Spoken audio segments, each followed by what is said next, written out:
Microphone check 1 2. It's leveling. Twitch says it's online. What does YouTube say? YouTube has some issues with resolution. Every now and then they don't like cinematic aspects, but it looks great. We are in the non-existing loading screen right now. It is Trading Tuesday, my friends. And as usual, we move boxes. We move boxes a lot. And we prepared something, right? So we spent basically the past few days in testing out the Ironclad hard. And as you can see, we wake up in the Ironclad. Let's have a check where we are. We are planetary side. Looking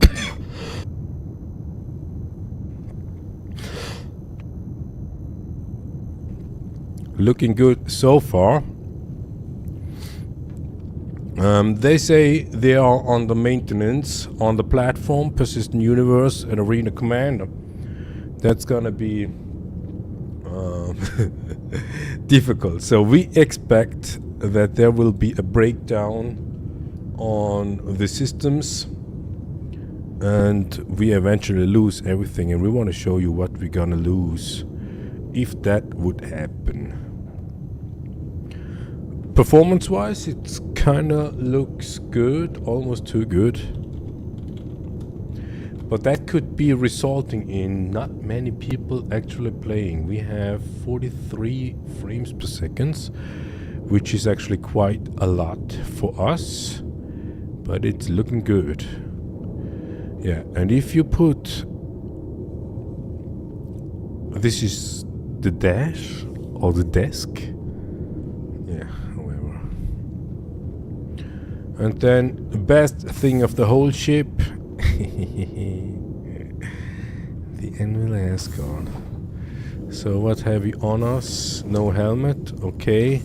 So as you can see, we have opened up all doors so we can walk fast through every section of the ship. And we want to have a check on the cargo. Why is the ramp open?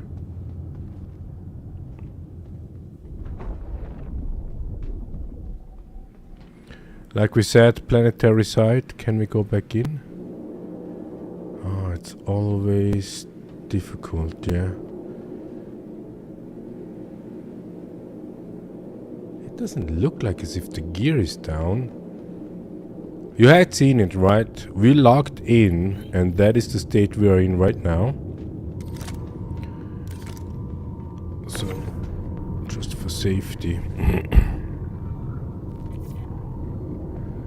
So that we have some sort of an opportunity to go back into the ship if anything weird will happen. You never know. The most reliable way would be actually to open up the roof. So if anything weird will happen, we can call a friend. And then he may drop us into. Okay, no problem so far.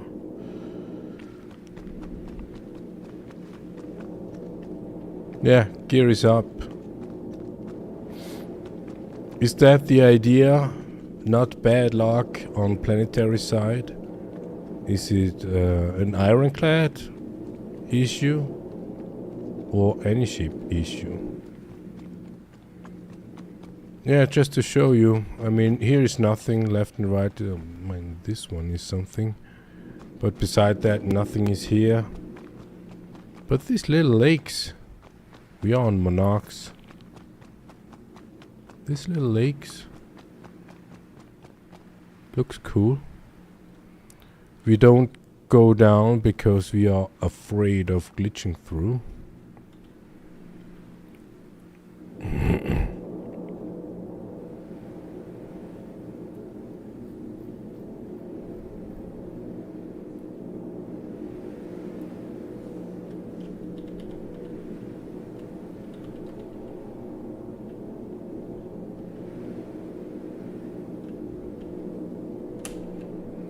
Looks like sunrise.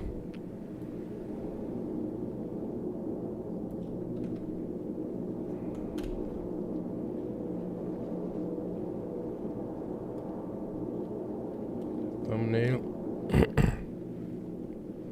Yeah, sunrise. So we would say first check successfully. We made it back in the ship, and the ship in general is at the location where we logged out yesterday. Yesterday was a massive fucking pain. We did video recording, and we will publish our experience with the Ironclad. And we can still recommend to anybody who pledged for the Ironclad on the day on release, you have a 30 days refund policy available to you. And if you have those experience like we have, or even other ones, you actually can refund IRL money based on their own policy for the Ironclad. And we would recommend to do that because you spend even the higher prices anyway, so it doesn't really matter if you basically lose the ship for now and eventually pledge again, repledge again a couple of years later once they fixed the ship. It would be awesome. We cannot do that because we pledged. We pledged in December last year, so that 30-day refund policy is not applicable for us. And what we see here is the grid is massively fucked up.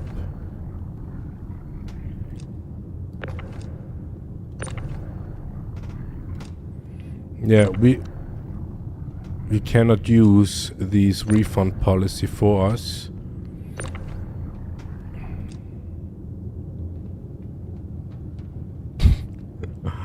Wow, massively fucked up. Yeah, and if they fix the ship,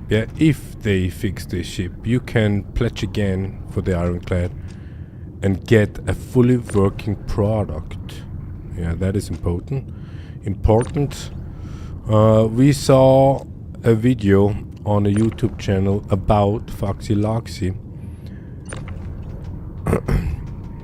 where he claims to be a customer and actually pointed out correctly that if we would see ourselves as customer and behave as customer, that we actually request a working product that does the purpose.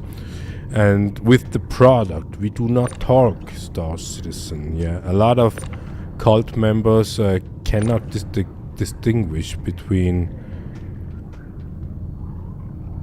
the products and Star Citizen. Star Citizen is no product. It is early access. But the virtual spaceships we pledge for, they are products. You see that on the RSI website, that it is a product, or the ships are products, and you see it in the taxes. We pay taxes. Why do we pay taxes? Most of the people don't understand why we pay taxes. Caesar wants to have its fair share. It's that simple. But there are some requirements that need to be fulfilled in order to be qualified to get taxed. And the reason alone that those virtual spaceships are taxable says it is fulfilling the requirements. And therefore... yeah, so we had seen the grid is bugged, the grid is fucked up. So what we are doing here, what we wanted to do here, will not work. We already know that. It might work on this side.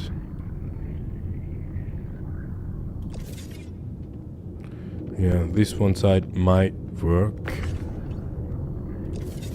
No, not completely. And even here, it says attaching to the grid. Let's drop it.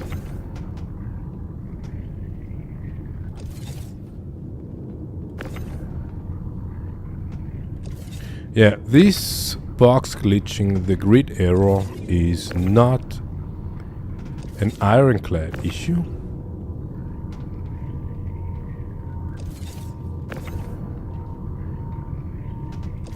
All ships have it. So we just move some just to have, you see that? Tuck. And it glitches in. It is some sort of a shift in the grid.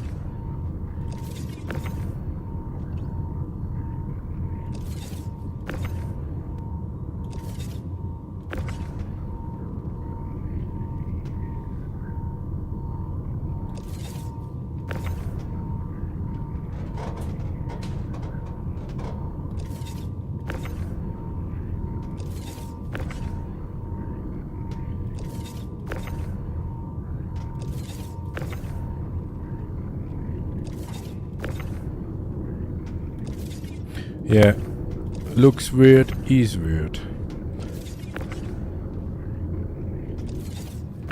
Moving boxes back and forth.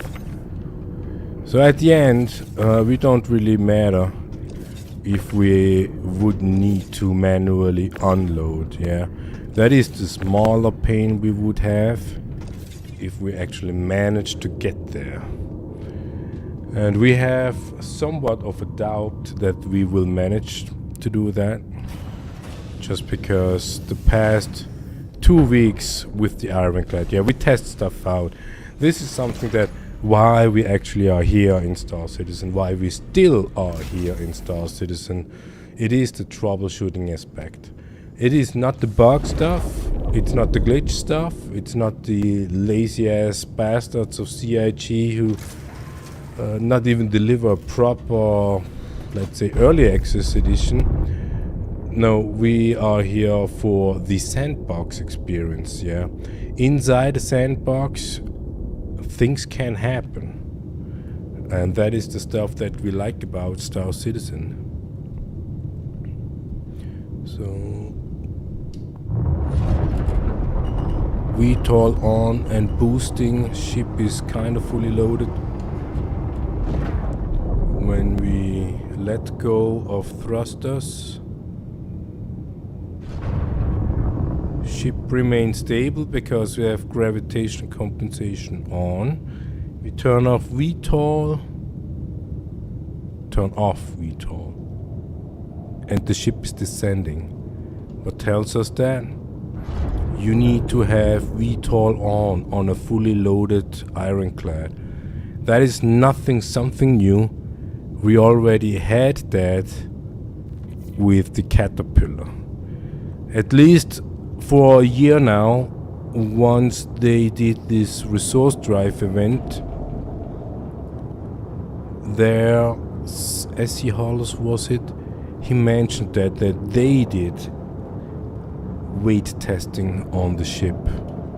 And we can verify weight testing accomplished, it works, it has an effect once you have loaded the ship. This is a good thing. By the way, this paint we have on is the Dauntless. We got it from third-party software, third grey market stuff. We paid 24 IRL for the paint. It was back in the day when we pledged for the ship in December last year. It was the only one paint that we could pledge back then. And we usually, when we spend IRL money on a virtual ship, we also spend money on a paint to have some sort of a customization. and the customization aspect, personalization aspect is basically a huge money factory, if you will. And also with the armors, yeah, you have armors and clothes and lots of them, and you can customize your character in very good details. And this is something that it is a selling point. It's not a unique selling point if you want to develop a video game, but it is an actual selling point. So we are Monarchs. We have one more pickup we need to do, and that is on Pyro 1. Let's see if we can root. It says green. Looks like as if we can. 15 gigamiles, a little bit more. When we look at the fuel state, 44% on quantum fuel. That is a little bit less than 50%. We should be able to make it to Pyro 1 and then back to Nix. Alright, so what we think, yeah, we do testing here. We test the Ironclad Assault here. What we do is we do not do fly decoupled when we want to engage in quantum travel. We also do not have cruise control on when we want to go into quantum travel. And what we start now doing today is we want to make sure that the speed the ship is in at the moment of engaging is lower than 100 meters per second. Because once we are in space, and we are not in space yet, as long as you have the altimeter showing you something, you are still in the so-called gravitational field of the planet. Can we prove that?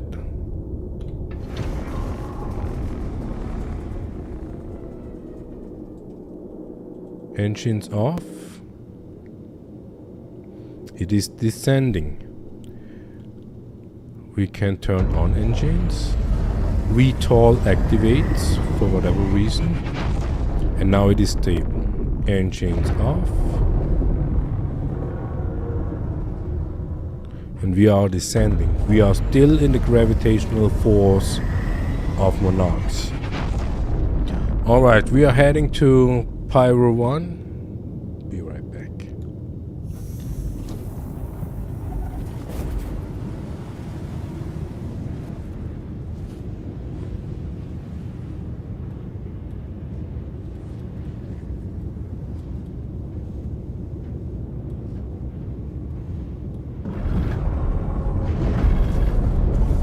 Yeah, as expected, as long as the bugs are consistent, and that is something that we can confirm, most of the bugs are consistent. Not everyone, of course, and that is what we encountered yesterday, and we will publish a video about that.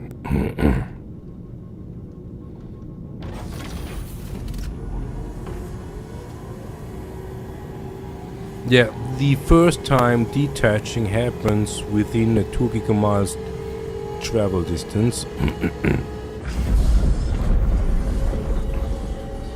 And we might find out a reason why that actually happens. And that is that navigation bug. To counterfeit another bug. Yeah, maybe we will experience that today, and then we can actually point it out properly so you get an idea on why we come to the conclusion and why we, let's say, claim that would be the thing why that actually happens.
Yeah, that is new.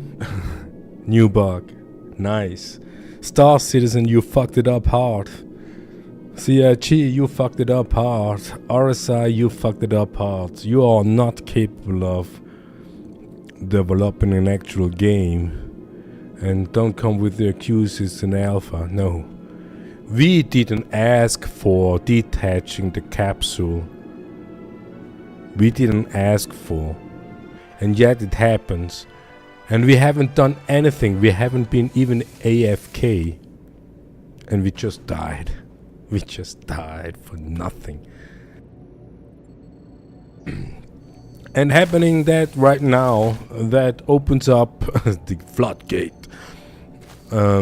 We didn't want to talk about that today in the stream, but now it's happening. We can. We wanted to do that in the video we wanted to publish. And the thing is, attention craving. Yeah. Since the beginning of time, the only real currency there is attention and time. But before the invention of time, there was only attention. Attention, the focus. Where are you looking at? Where do you bundle your energy towards to? That is where your attention is. And when you want to develop a video game, a game in general, then you want to engage people towards the game, that people engage into the game, focus, bundle the energy towards the game. And if a game does it pretty well, then the attention will remain towards the game. But if the game sucks, then you need to implement artificial attention craving aspects to it. People in the community or outside of the community talking about so-called time sinks. Yeah, they are in the time sink aspect to it. But if you remove the time, what remains is the attention. And when you need to implement artificial aspects,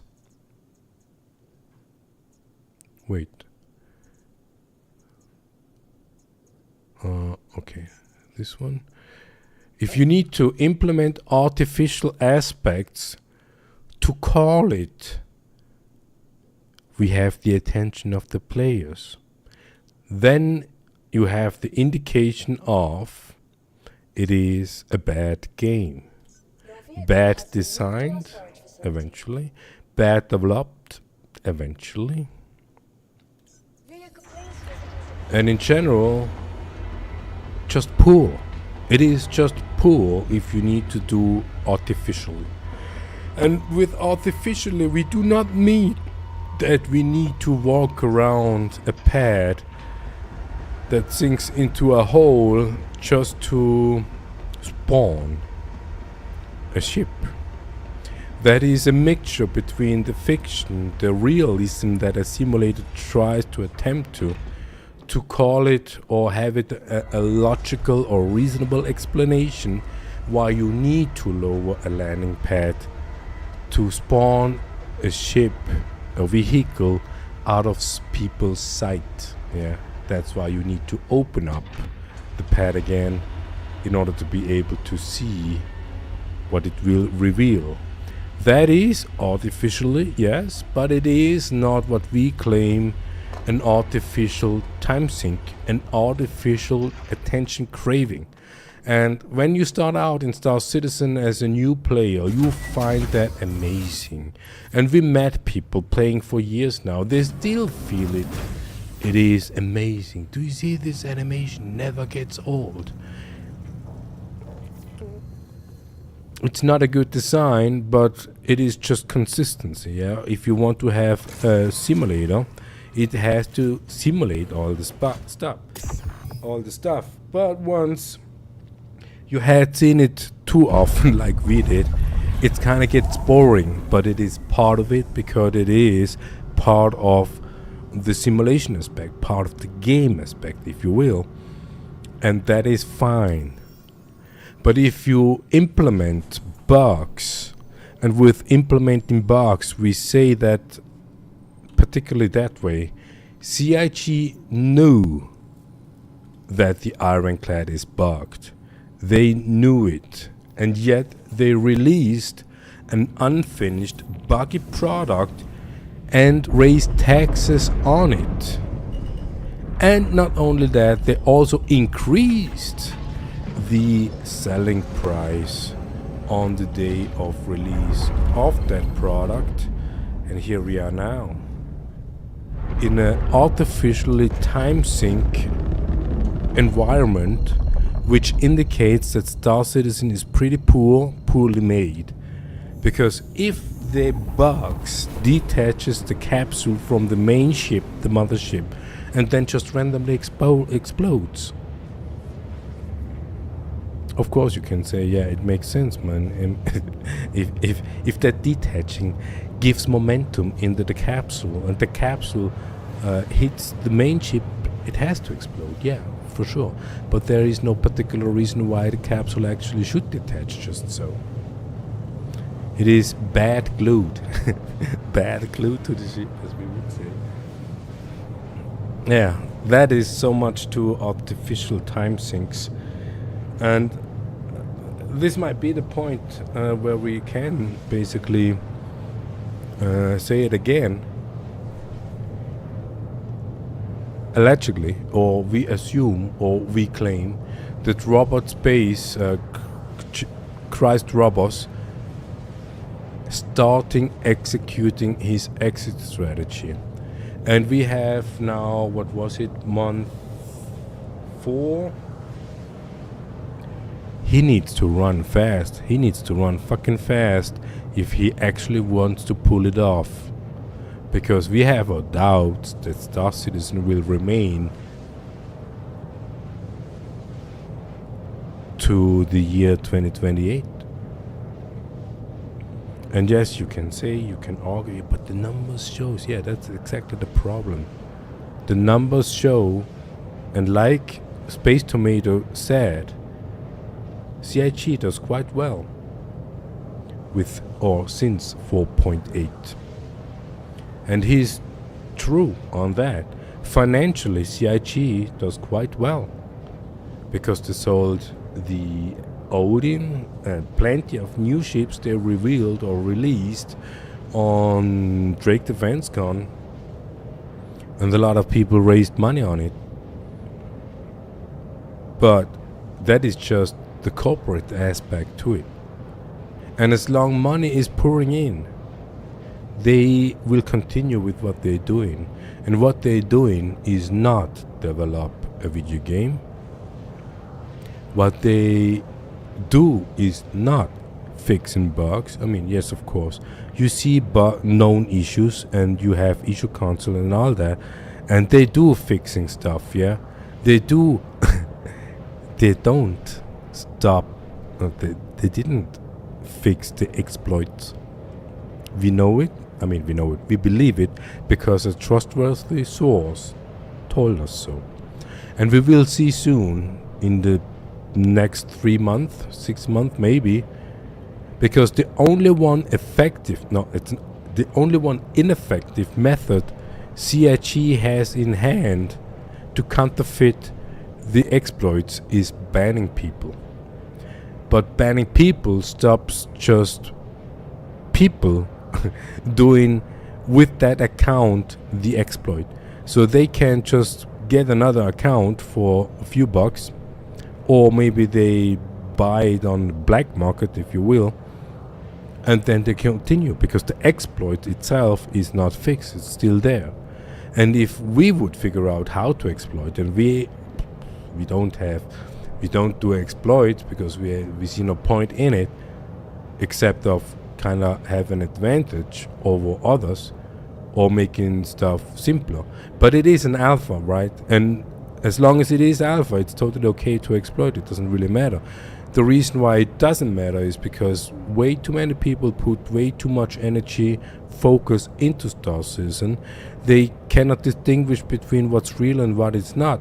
So if you fill up your days, and we do it that as well, if you fill up your days, let's say a day has 24 hours, you go to work for 9 hours with travel time, and you have a sleep ratio, let's say 4 to 8 hours of sleeping time, you still have 7 hours. And if you play 7 hours daily, or let's say 4 hours daily, your life content is basically Star Citizen. And if Star Citizen is no more, you will have a hole in your life. You will come back from work and you do not know what to do, because the only one thing that you did in the past couple of months, if not years, is launching Star Citizen. And that's why we say we don't see Star Citizen be online in 2028. The way the development goes, and we do not talk about game development, we talk about the development around Star Citizen. The player bases becomes aware. Even Foxy Locks is talking about not spending any more money into it until they fix his account, and then he maybe will continue, because it is part of his life. He cannot not spending money on new virtual spaceship, we assume. And when we see or watch his videos, we see that he has all the new ships. And of course, if you are a subscriber, you will have a selection of new ships. We had it as well, as you had seen before in the ASUS terminal. We had the Tiburon, not anymore, but we had the Tiburon. So it is kind of account bound, what means that we can apply paints to those ships, even if it's just temporarily.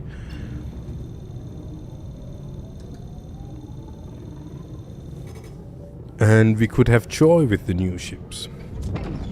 But we don't, because the Ironclad is new, but it is fucking buggy. And that is the only one ship that we actually pledged for. And if we would have our, let's say, game model, we just spent the minimum amount of money with the cheapest game package there is, but we do the subscriber, then we will have each month a new ship or a different ship or an additional ship to our pledged game package, right? And then we have joy as well. We can have joy with that kind of model of playing Star Citizen. You will get a new ship each month. You can play and test around with it, and eventually find the gameplay, so that you know, okay, you have a month time of grinding to make enough money to get that ship in game, and next month you have 3 ships. Your starter ship, your in-game ship you spent more, you bought and the new ship from the new month. That would be a reasonable way to play Star Citizen. And we don't see that Foxy Locks sees that kind of stuff, that kind of guy. It might be that he will have ships available through the subscriber, and he does video on that. But after few tests, he eventually will pledge for the ship anyways, because it's just part of, we would even say, the addiction. It is somewhat of an addiction. And with that, we do not point finger on him. We basically talk about ourselves. Spending that much amount of time inside the verse can become addictional, habitual even. And that's what we meant when you come home from work. And even at work you think about, oh, you go into Star Citizen, do whatever you do. It's like we do. We knew today is Tuesday, Trading Tuesday. We know what we are doing here. or at least what we try to attempt to, if Star Citizen would allow us.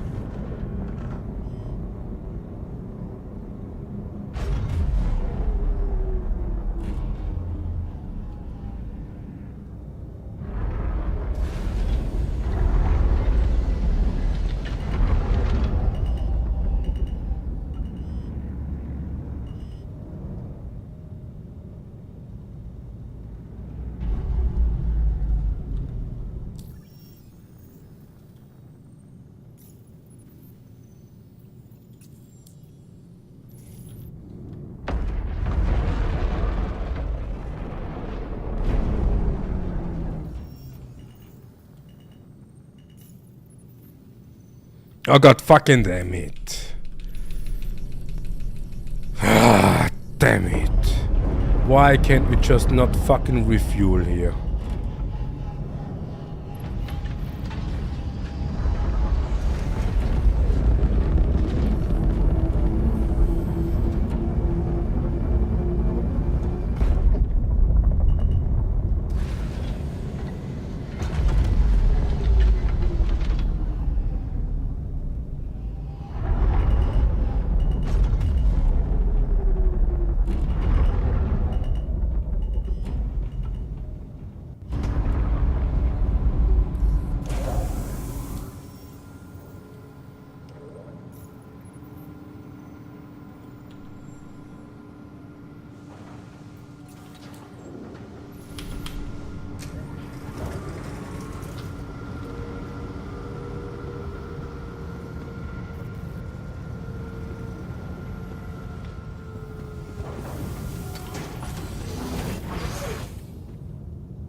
Welcome to the ASUS Vehicle Retrieval System.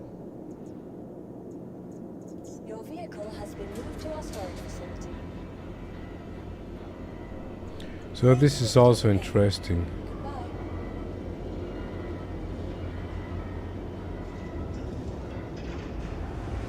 When we died right next to the assault, why do they have different distances? The only one reason we could imagine is somebody found our Ironclad and attached to it and now is flying around. Please visit us again. Goodbye. But it moves too slow.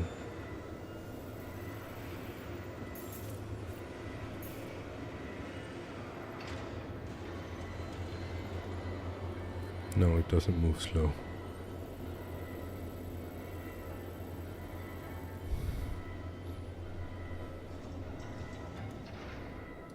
That is the issue that we had yesterday, but yesterday it looks completely different. Here it absolutely doesn't make sense. Absolutely doesn't make sense.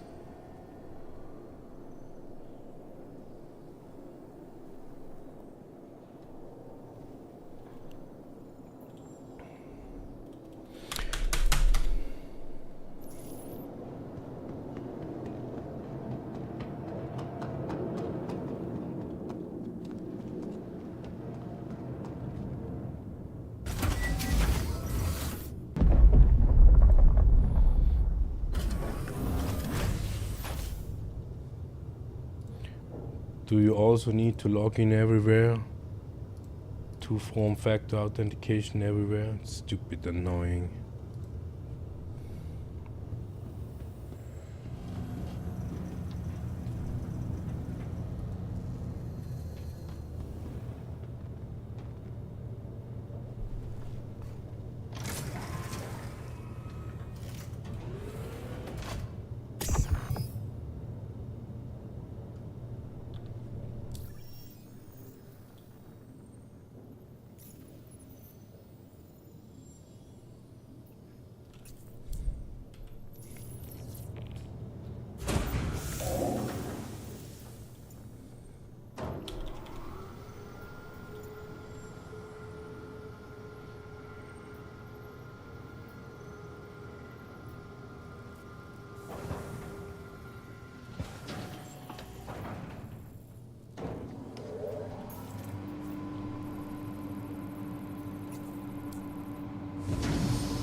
Okay, that is completely off. That is completely off. So we don't think that the ship is actually there where it shows it is.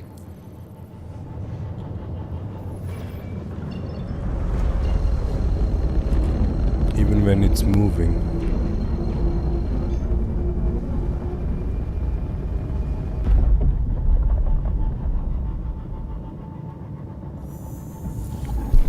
Two gigamiles.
Alright, we are back. We maybe figured out why we even crashed like that. It is because we used the mouse.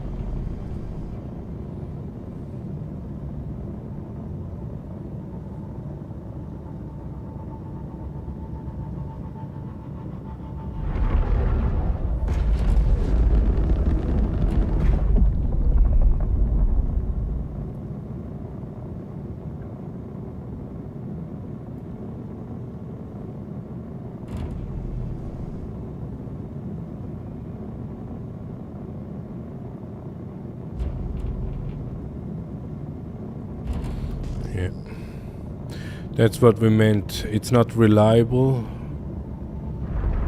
but the ship is here. It's good that we had a body marker, otherwise it would be pretty fucking difficult to find the clit, the Ironclit.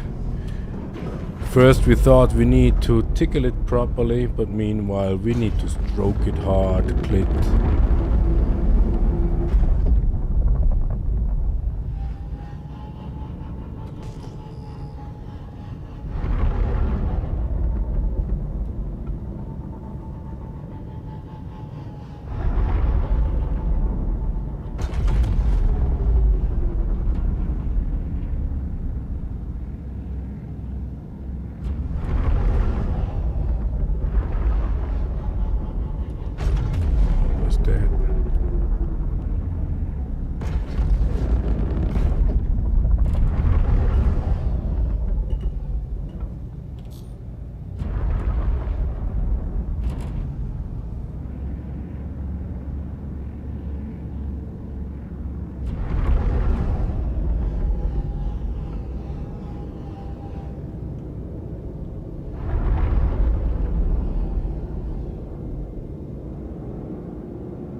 Okay, so we haven't checked the time sync we have here with that operation. But this is what we meant with artificially doing time syncs.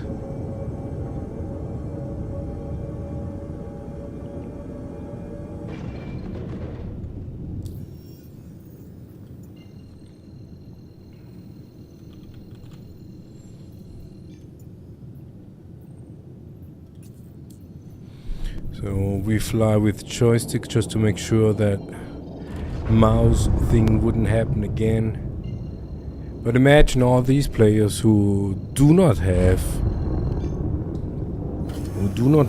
joysticks.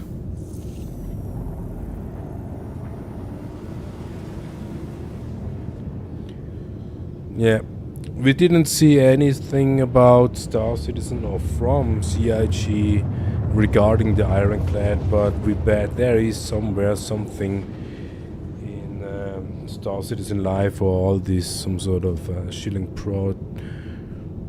Shilling. Hey, Goose? Goose. We see that you speak something, but we don't see you. Let's see a moment. Wait a sec. Discord. Yeah, if you wonder, we are streaming. That's why we are. Uno momento.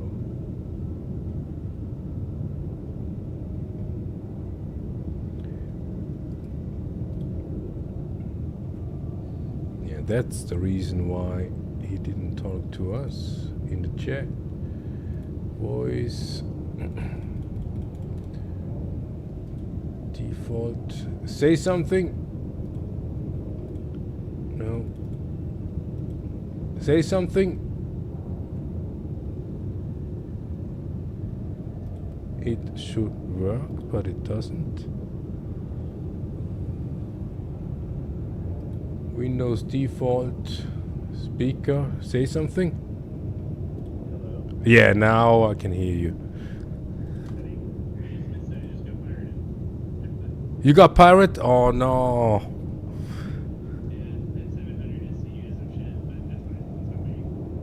A lot of money?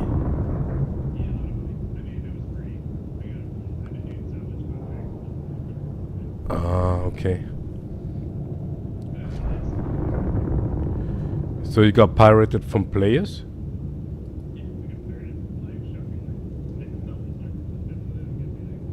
Oh, interesting. Wait a sec. Sorry, I didn't.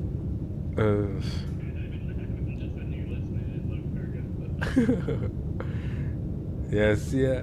Discord was for some reason on the wrong channel, and I didn't hear anything.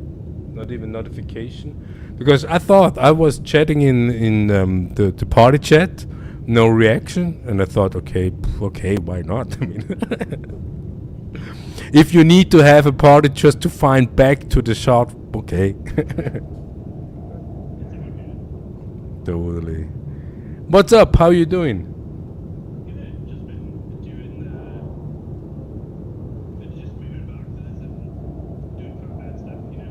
Okay.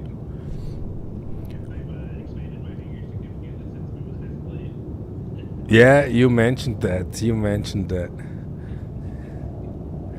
Yeah, the worst got you now. Once you're in, you're in. Yeah, that.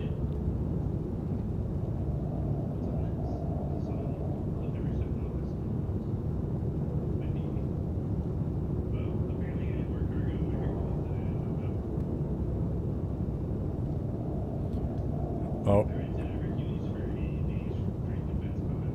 Okay.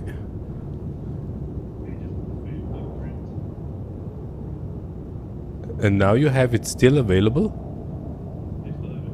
Oh, interesting.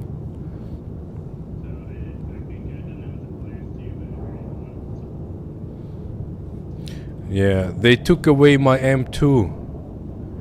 The loaner M2. Yeah, fucking fuck. Now I have 2 fucking ironclads that doesn't work.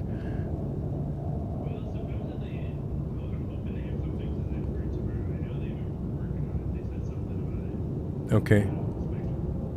Yeah, the beta do so.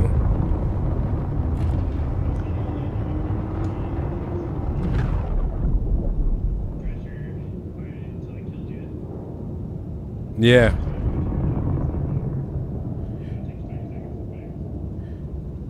Yeah, that detaching is kinda consistent. That is the least.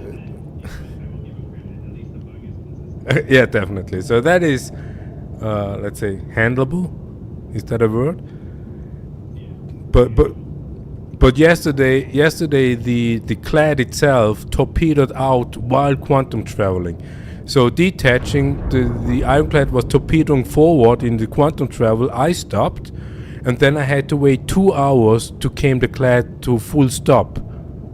And then I had to press what is it, Alt F4, and then it spawned back in. But 2 hours, I had a hull fully loaded, basically all my money. Yeah.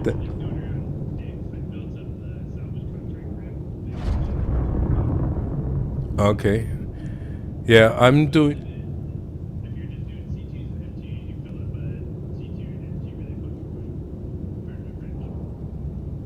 Yeah. I mean, it's still one of the best ships to load, but I gotta say the clads are also easy to load.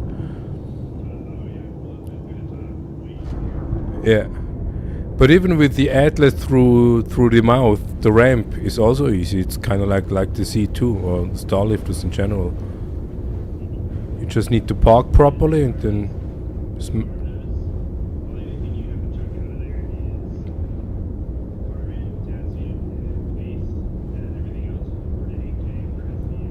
Okay. Cool. Yeah. Yeah.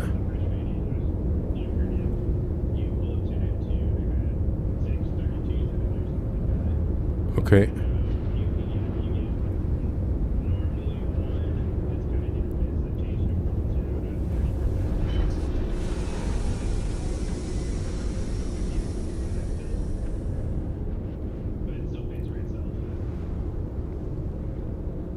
Yeah, sounds cool. Up until now, I managed not to do any contract. Okay, yeah, but do you get some interesting loot, or is it just for fun?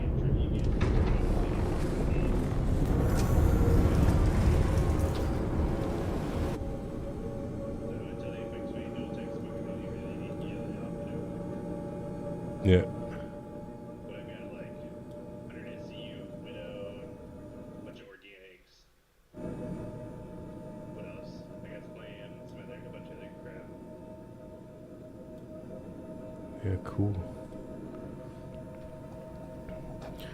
Yeah, I kind of I kind of went back to the old stuff because now with the big ship, yeah, commodity trading. Because now with the big ship, it's kind of, I mean, it's awesome. In general, the iron, if it would work, it is an awesome, it is a fucking awesome ship. Yeah. I own both the Ironclad and the ICA. Okay. Yeah. I mean, I have the ICA.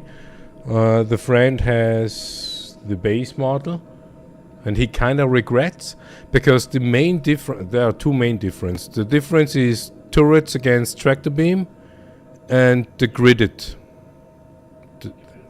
Yeah, the gridded capacity. But even if you have, let's say, the Ironclad, like I have, 1,000. What is it? 1,400 gridded. But this base, which is not gridded, is the same. So you can load also 2,200. I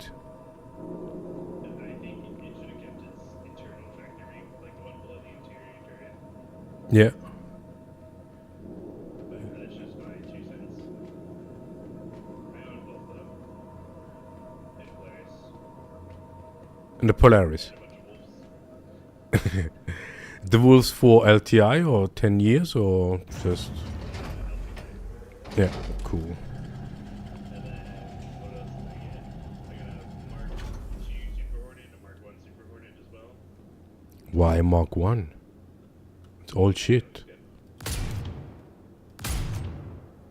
So they look good, you know. Okay. And Perseus. Yeah. And what about the Odin?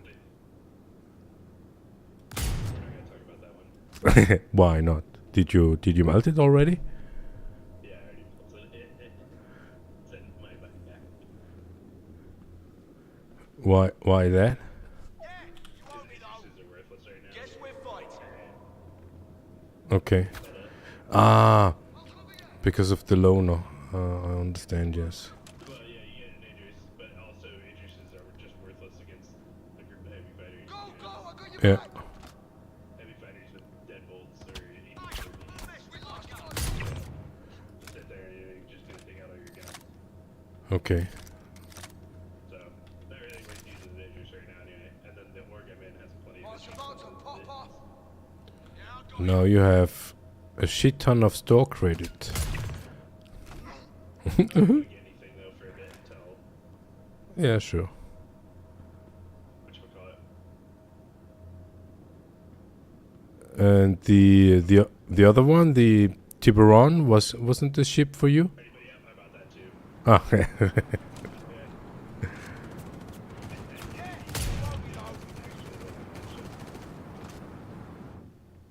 What's going down? Okay, let's do this. yeah, it looks cool. I mean, I'm not that combat type of stuff, but I had it. I'm a subscriber, probably for a few days more, and that's why I had it longer than just a rental. And I kind of liked it.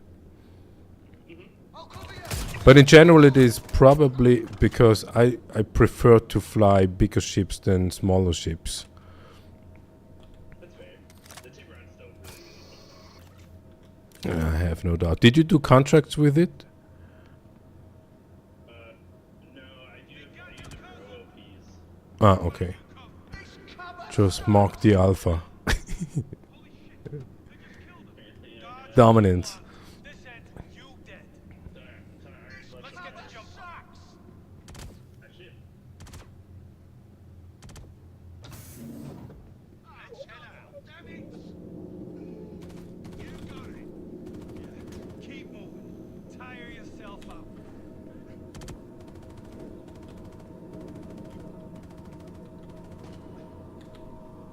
So I just made a mini up there.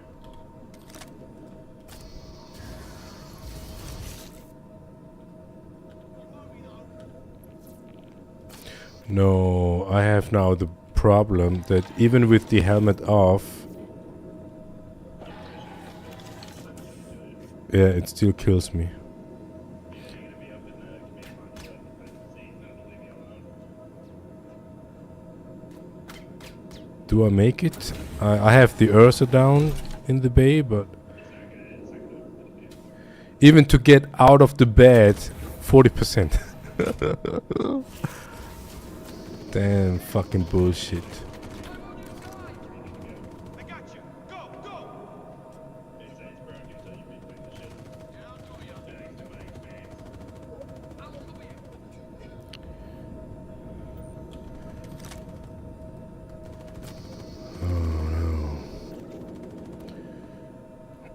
Yeah, that is also super annoying.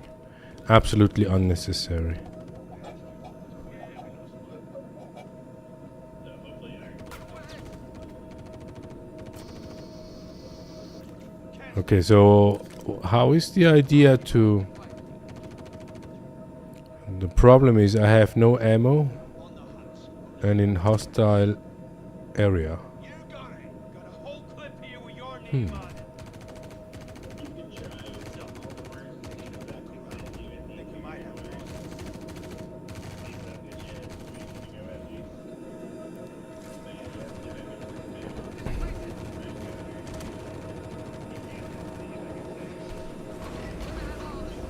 I can try, yes.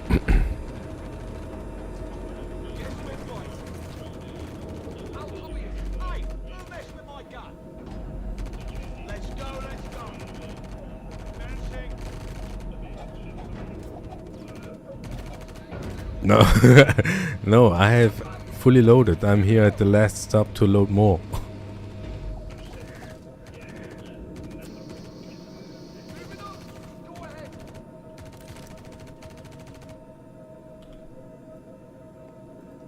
I've got you covered.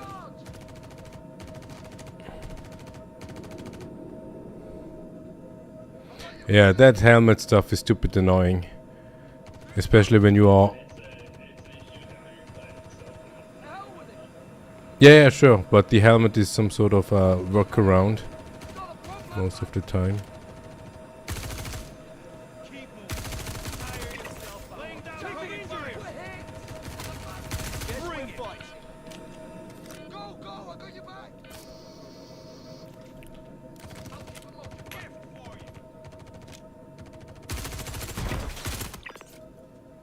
Cutters, damning, damning, damning. Stay down for this. I'll keep them up your way. Locations are buying everything, whether they're full or not. Yeah. You owe me though. To the Fire in the hole. Laying down covering fire. Bring it.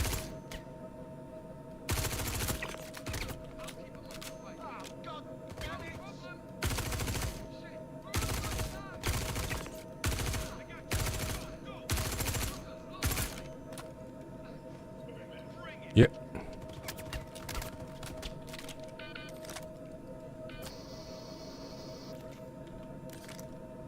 Going. Moving up.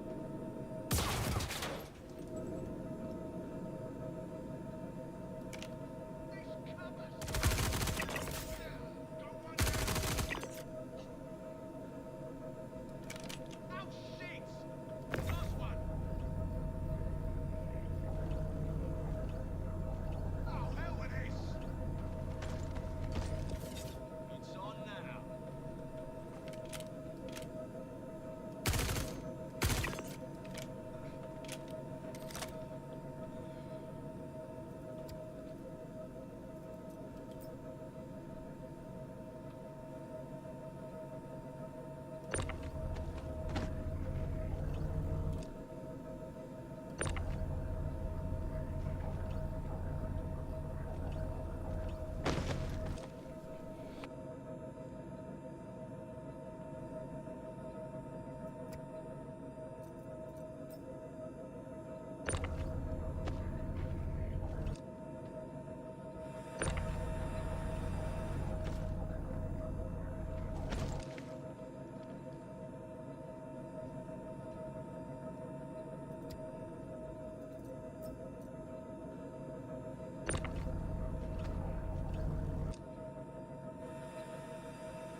Cool.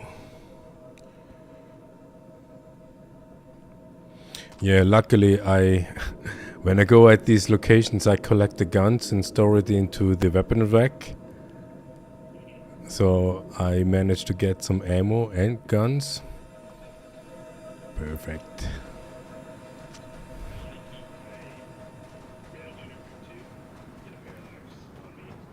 Okay.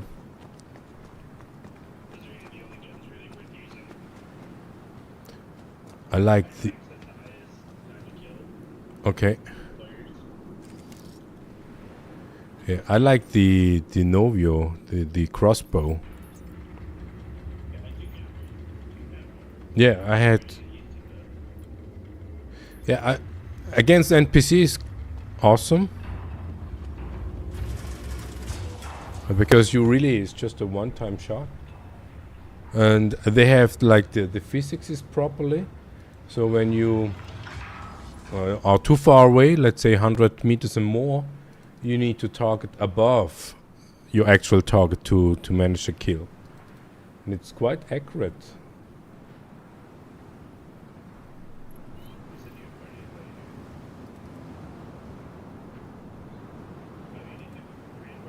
Yes, yes. You should still get the rep, even though I think we're on different servers. Share. Oh no, now I have contracts. What's that? Now I have contracts. Okay, you get the rep for this and you can come do what I'm doing. A little more chill, a little bit more relaxed. Yeah. Yeah. These are these salvage contracts. Yeah. I just taken the cargo from them and going into the ship. Yeah. And it's all commodities. It's non-contracted cargo.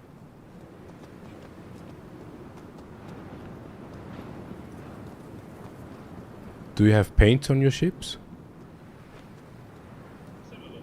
Others I don't. But I know we're going to go last week. I haven't put it over. Are you? Yeah.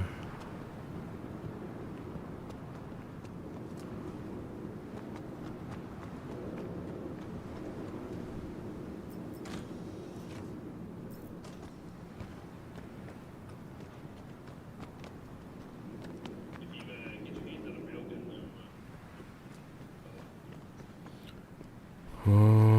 I should have actually. I have been trying to get one from the Vulgar location, but it disappeared. You pick it up. Okay. I like to clown around it or roll feet with it. Yeah, my home location is Lambda. The farthest corner I could find. I regret it. The contract I shared with you is for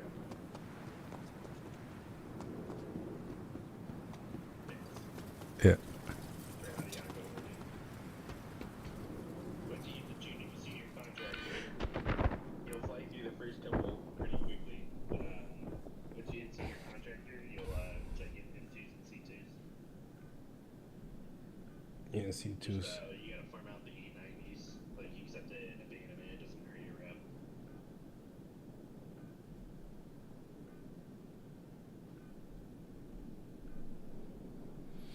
Is that the intention of these contracts? Just taking the cargo, not scrapping and so? I mean, that's why they nerfed it. It was good money. I had 30 mil within 2 days. 30 mil. How much you have now? 3. I blew all my money loading up my ships. Well.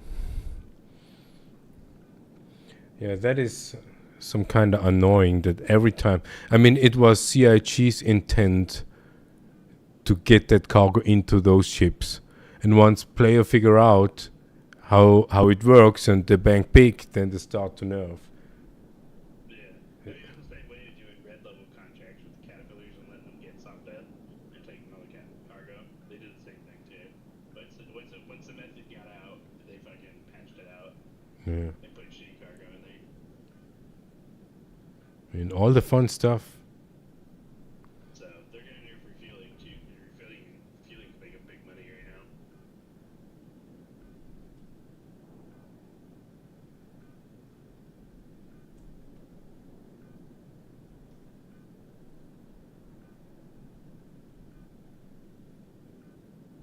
They try to keep everything at like 1 mil an hour type of thing.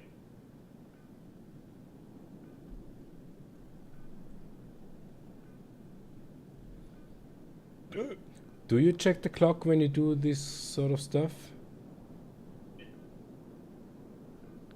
No, you just do and then use. Yeah, I just do it. Because a lot of people, especially on YouTube, those some kind of shillers, you can make that amount of millions per hour. And I say, you do not have hours in Star Citizen. I play for a couple hours before I go to work, and I play for a few hours after I get to bed. Okay. After I get off work.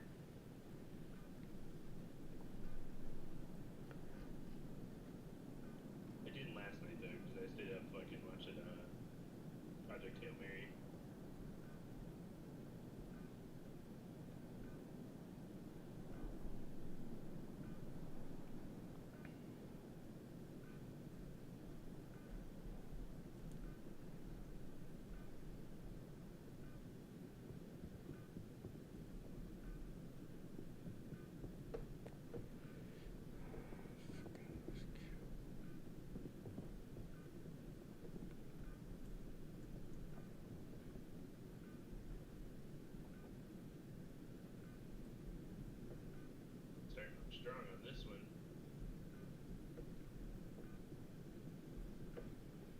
Fuck, I died, but I don't know where I am. On the floor. Why?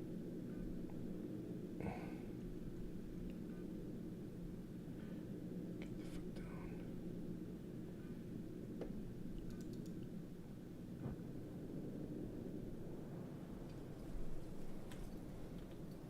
Overheating. Oh, god damn it.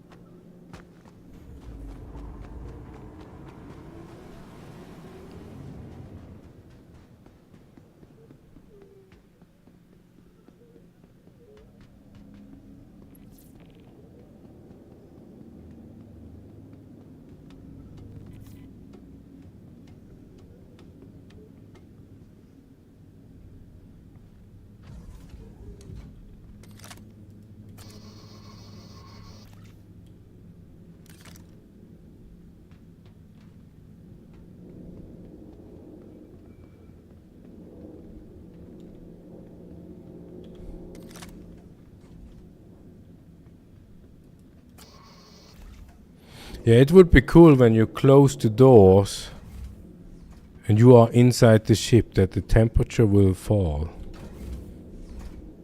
Well, it should if the atmosphere wasn't broken. In theory, should.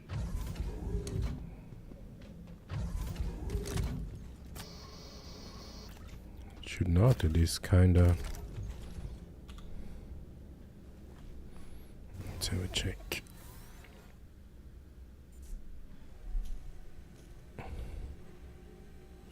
Yeah, life support is on.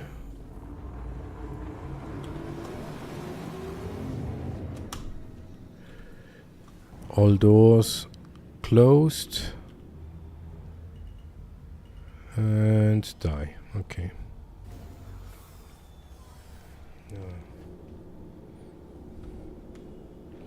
Yet again.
Yeah, it's a big difference if you fly an empty Ironclad or fully loaded.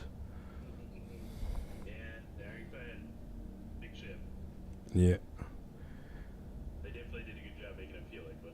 Oh yeah, definitely. I can't wait for it to be practical. Overall, yeah, that would be a joy.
Can you make me party leader?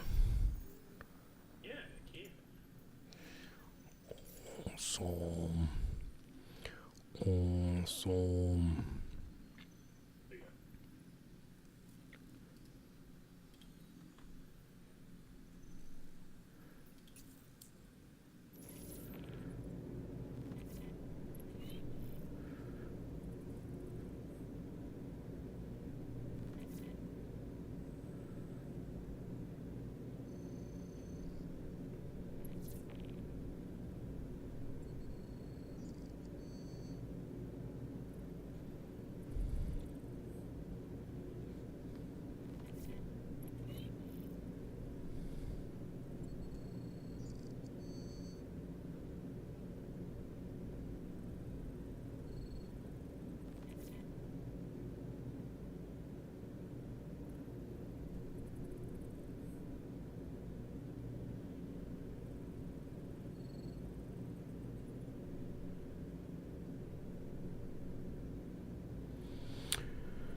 Talking denied.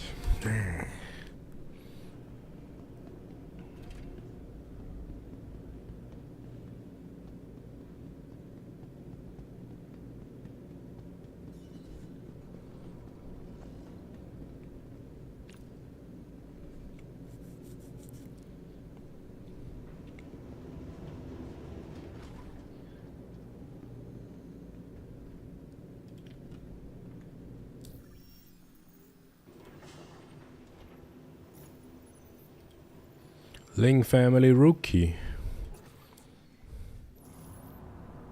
I haven't done anything. Did I? Maybe to get the initial starter money for trading. That might be possible.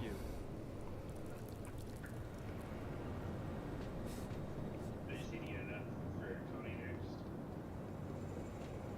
What you want? How's your ship going? You go for a Connie?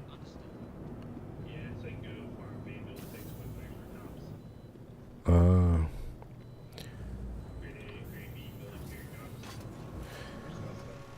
Yep. Do you have the rep for? Sorry, yeah, I have rip.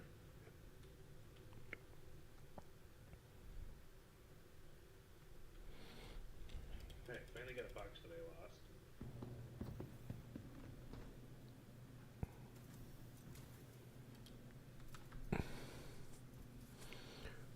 lost. I got grenade launcher. Grenade launchers. 2.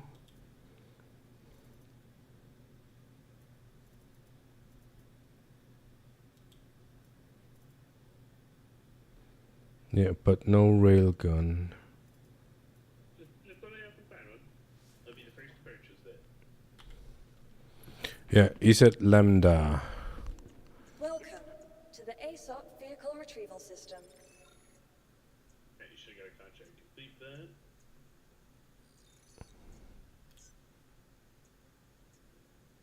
Your vehicle has been moved to our storage facility.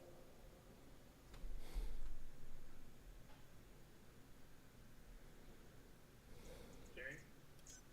Your vehicle brings with it. Got it.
No, you cannot toggle open all doors in a bricked item.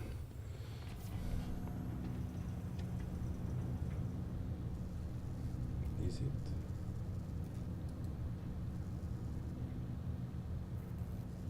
Yeah. That would mean if you steal a player ship and he's fast enough to claim a new one,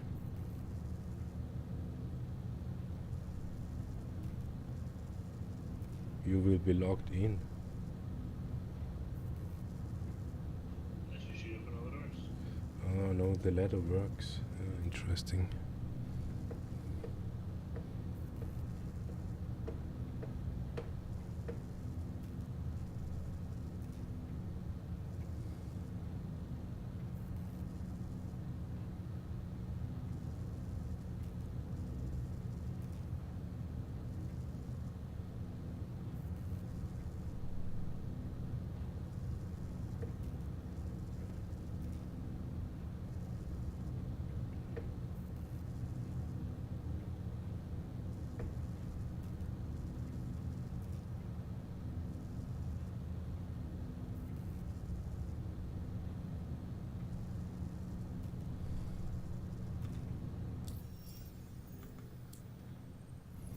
I don't think that the contracts actually work.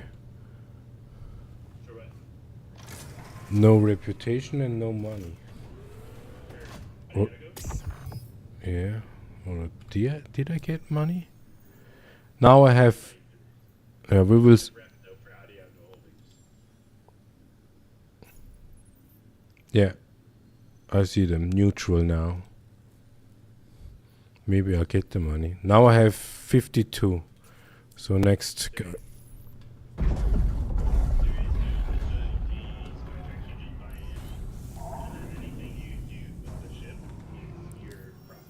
Okay. There's no like reward payout for completing the contract.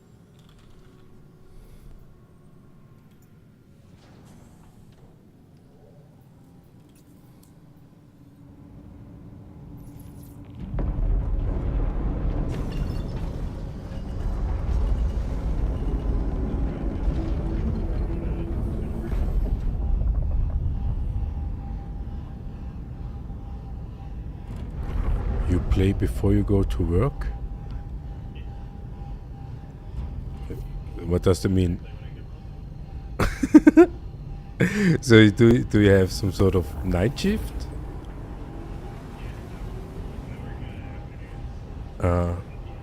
Okay.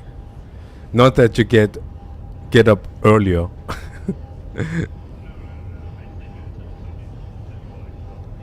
Okay.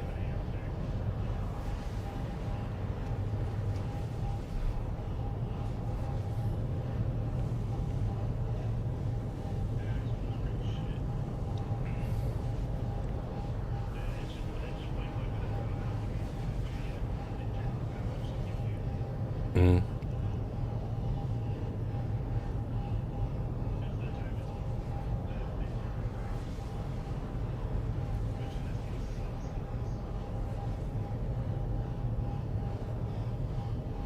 So be in Nixon doing these contracts is better than instant. Yes, because either lefty buys it or their state gateway buys the Yeah. lefty buys everything else. Okay. So what? About 3 to 4K ASU each. Roughly that. If you're gonna pull an M2 to C2, you're gonna have to Okay. like A90 jump. So like if we got an A90 jump contract, that'd be great. And you just go there and transfer the boxes into your ship, and that's it.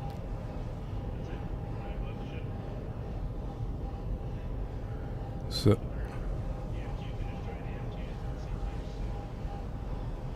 Yeah, but the other way around, when we show up with an Ironclad, we can chain up some of them.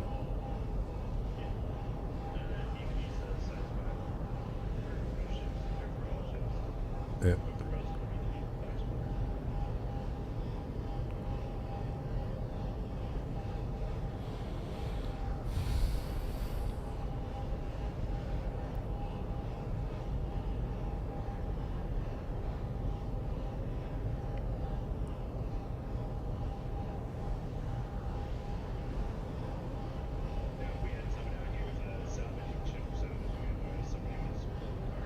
Mm-hmm.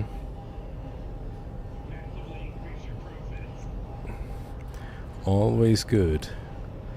In these hard times we have now after the wipe.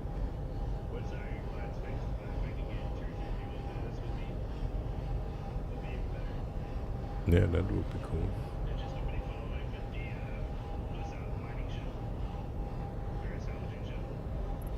Yeah, we have the moth and the little ones. But scrapping itself, it's not really worth, because there's some issue with the ratio. So it's only fraction disintegrate.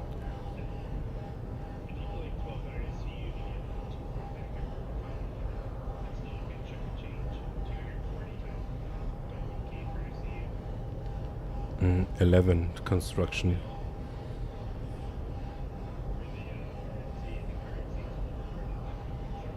No, RMC is for 8 if you get a good selling location, and the Construction material is 11 or 13, depends on where you go.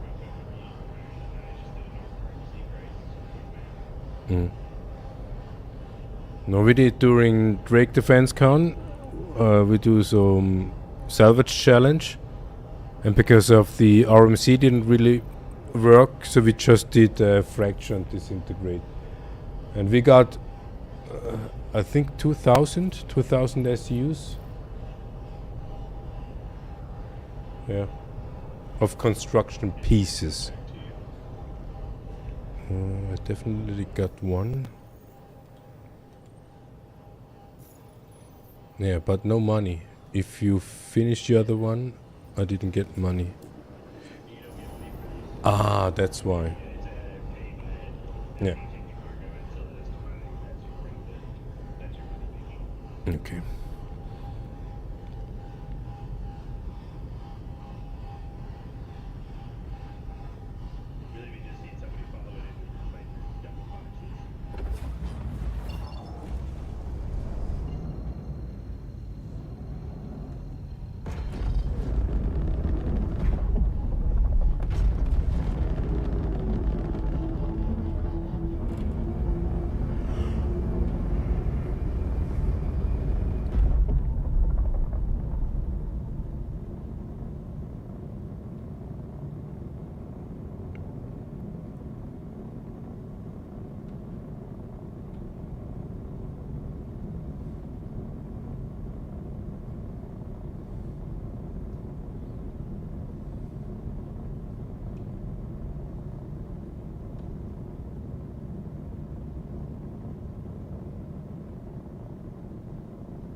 Yo, Curl. Someone texted in the chat. What's up?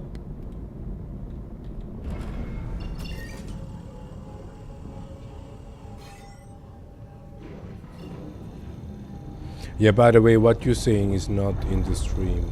At least should not be.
Someone is chatting.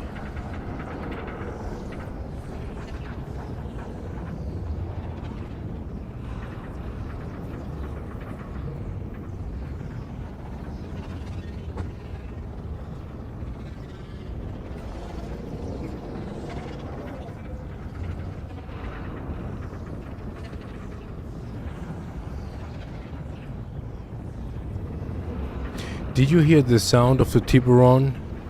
Sounded like this typical shark sound, you know? Dun, dun, dun, dun, dun, dun. Super awesome. Awesome. Yeah, I did a video with the first impression, and I wanted to underline that sound while we were taking off. And then we noticed that sound was already there.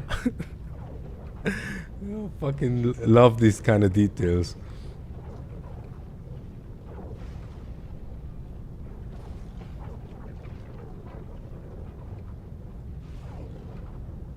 Yeah, our partner is actually not really on the stream. It is just the echo out of the speakers. That's why you barely can hear him.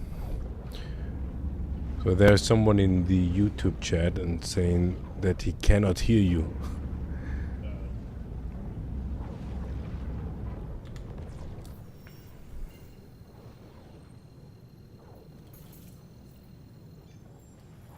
Yeah, I think it would sound weird if you just hear one end,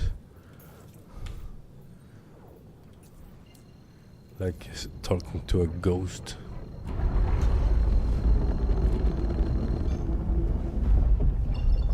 Obstructed.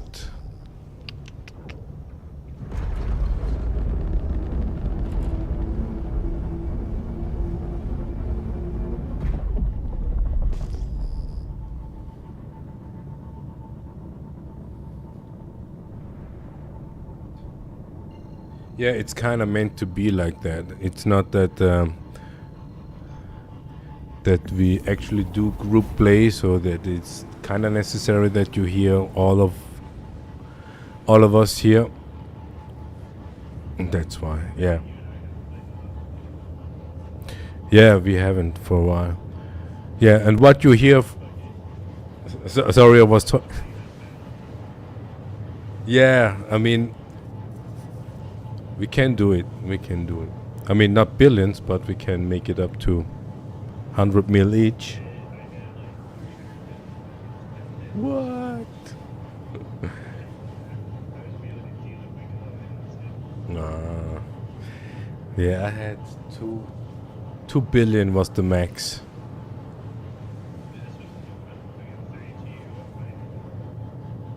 Okay.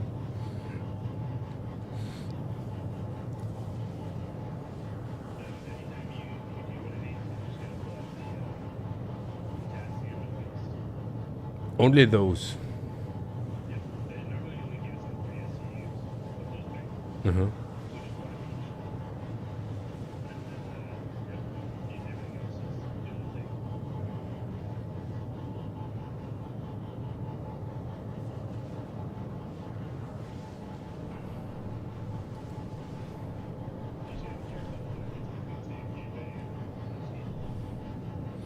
Up until now I haven't, I mean NPCs sometimes interdict.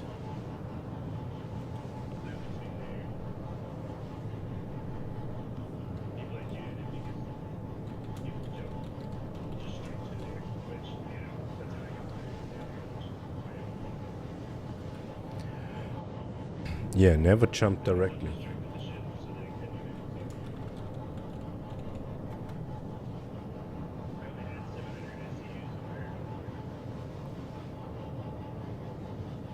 That's a lot.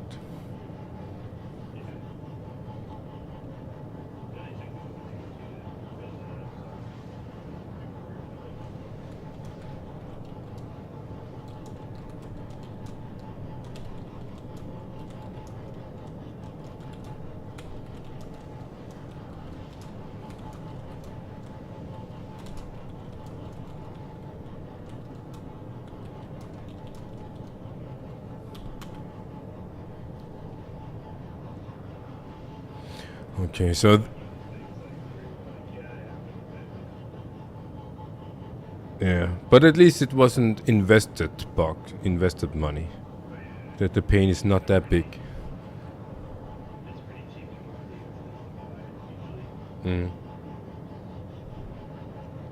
Yeah, during Free Fly Crusader days, we rented all the star lifters plus the Ironclads and did lazy trading. So from Ruin Station, Processed Ice to Endgame and Starlight, easy peasy money.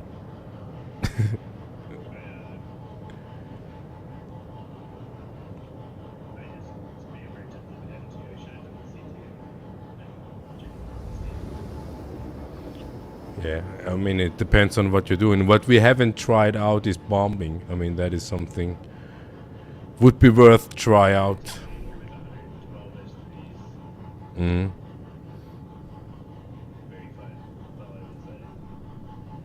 I have no doubt.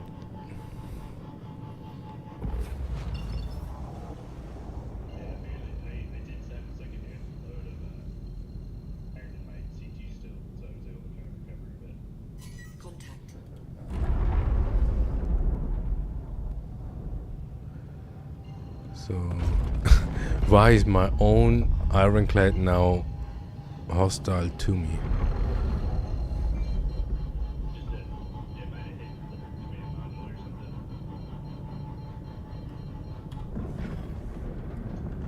That may just make it that way.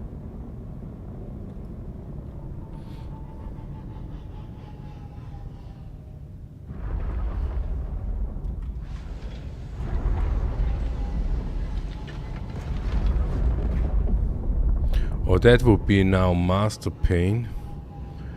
If it's bricked or something, and we need to unload everything into another one. Hope not. Radar is on. No, looks like as if it would work.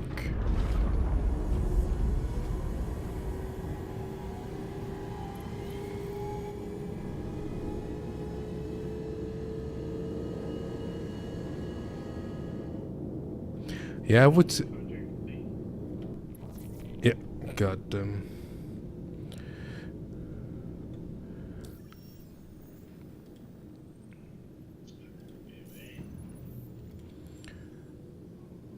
What do we have now? 2/3 neutral? In the beginner. No, neutral, still neutral, but 2/3 accomplished. Contact. The senior rep.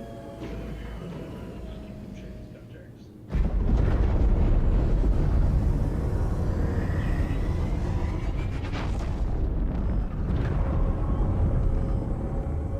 Yeah, otherwise call a refueler. There's a beacon you can call. Yeah, but it bugs out your notifications. Okay. Yeah, I didn't try, but allegedly an NPC ship will show up. It does work. It does work. Yeah, with friends, but an NPC ship is a little bit different. Yeah, I had friends about it. Okay.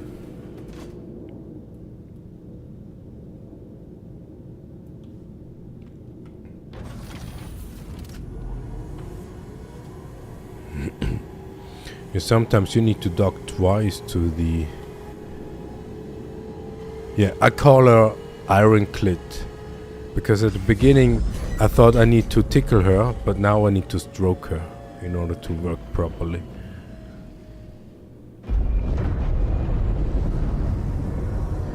If it does, and it does, yes.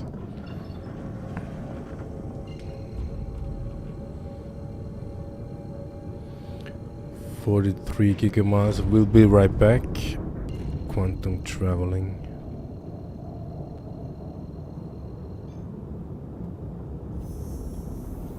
Hope it doesn't detach.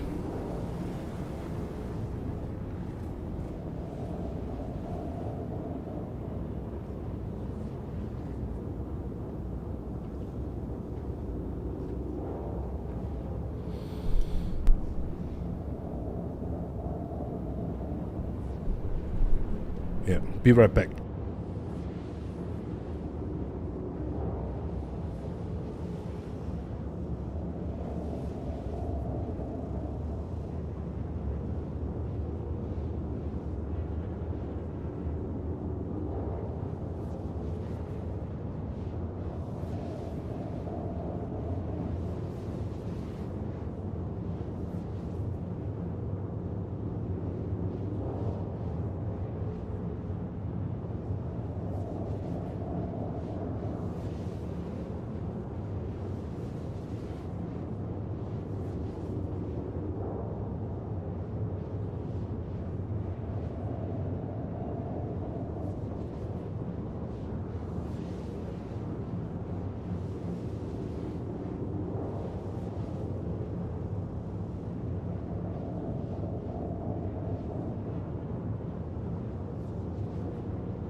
Almost there.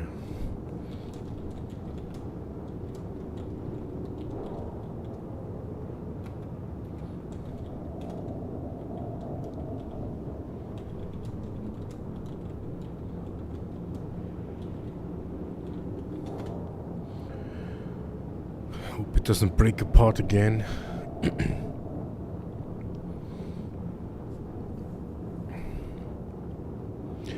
But with the Ironclad you can easily fly from Lambda to Pyro, across Pyro and back. It's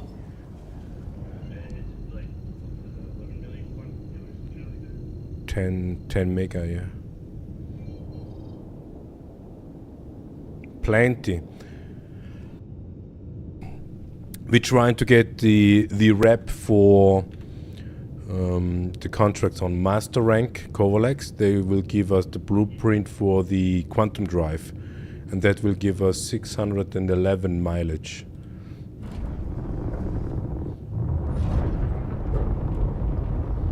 In the default, let's say default loadout of the.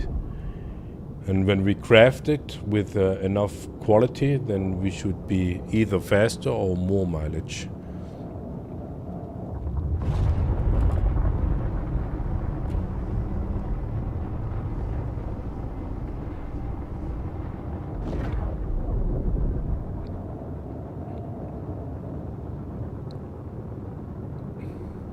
Yeah, and the radar is also fucked up. When you target other ships, it doesn't show up. It only shows up the clad itself and what's inside the clad.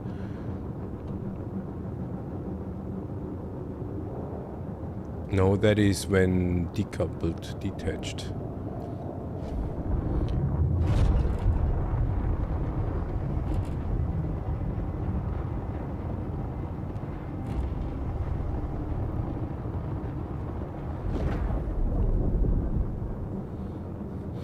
Do you have the issue with the Ironclad when you want to route that you cannot, even though when you have enough?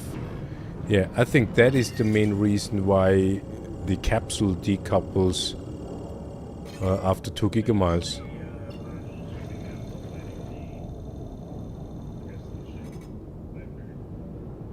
Okay.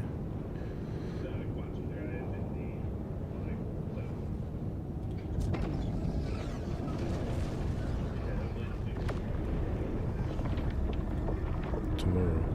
Is that the reason why it's on maintenance now?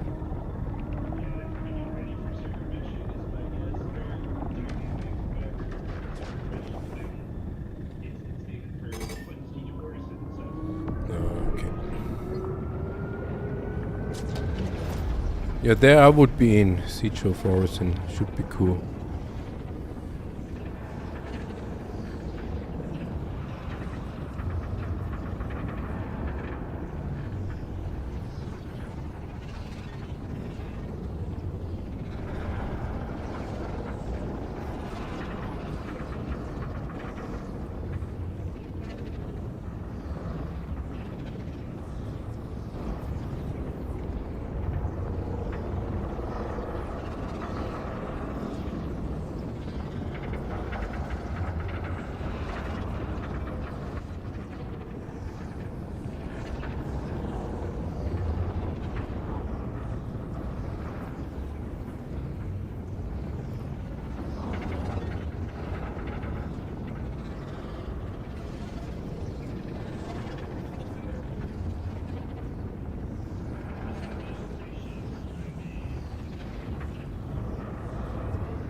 Oh, cool.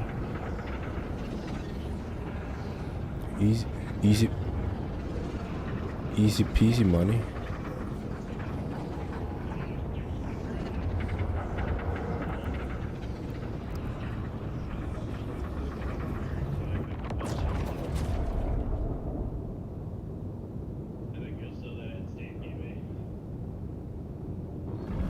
Yeah, just fly a triangle.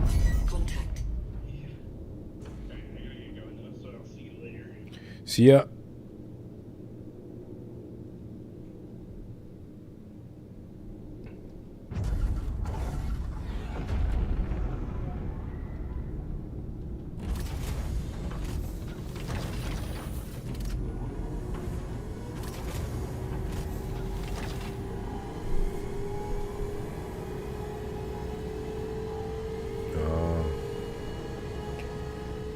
Yeah, we had looked into Elite Dangerous, but yeah, we ended up with Star Citizen. Wait!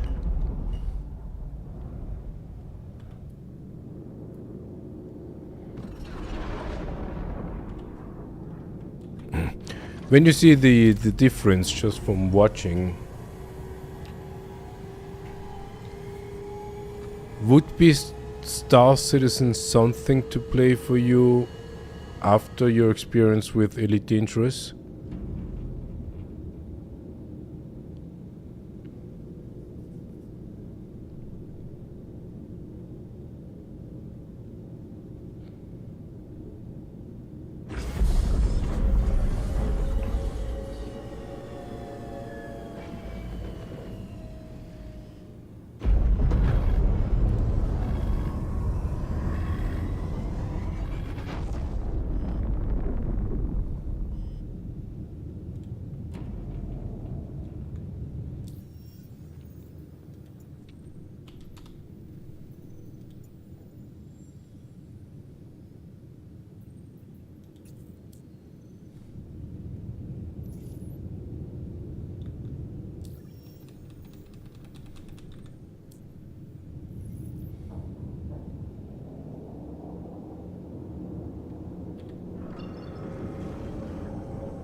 Should we go to Lambda first? Or at last? 55, 70. Ooh,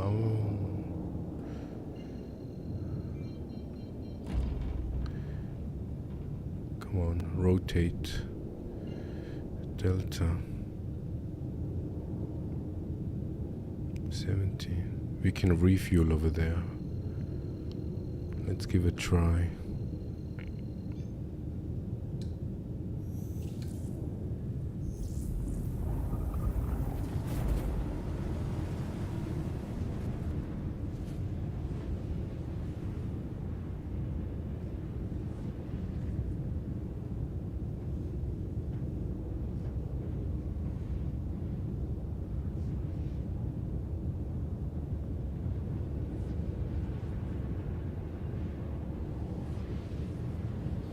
Do you have also like these first person stuff in Elite Dangerous? So you have like the let's say the actual doing, or is it just clicking and waiting?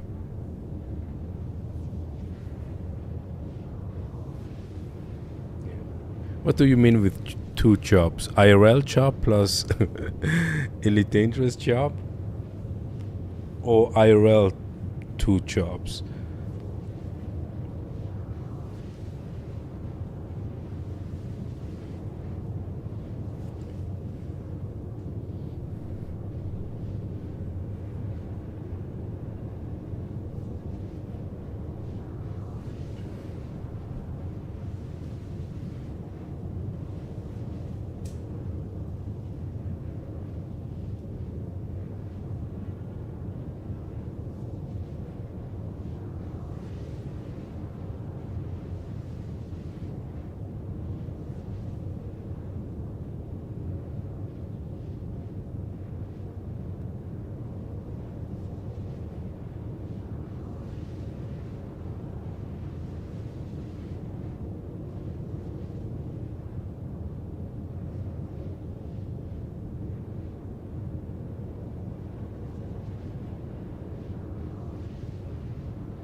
Okay, 2 IRL jobs. Yeah, that is time consuming. Yeah, the HUD, sometimes it depends on the resolution of your screen. But there is like 2 types of HUD information. The one is the advanced, the one we use. And there is some sort of like more simplified version of it. And in the simplified version we have to search the information we need. But with the advanced one we basically have everything what we need. And here we can see one quantum fuel 1%, 0%. Hope we gonna make it at 1 gigamile.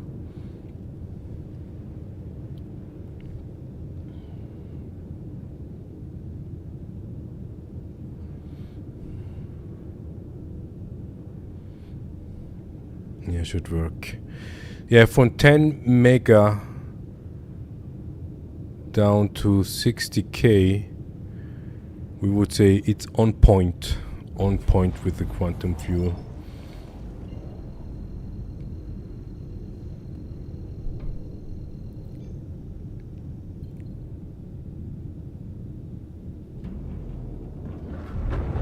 It detaches again. Stupidly annoying.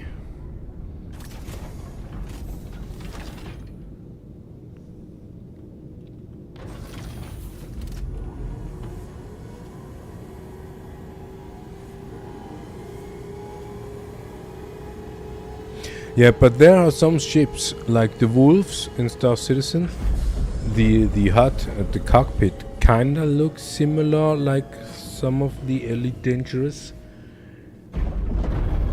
As if they look around, the developers of Star Citizen, what's left and right, and kinda copycat stuff. They think it's good.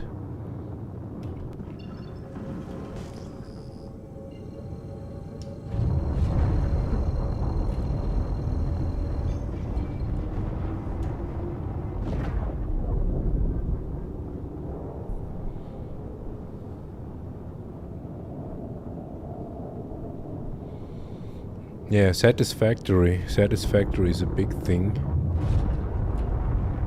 Piracy also can happen here in Star Citizen. We lost quite some millions in earlier patches.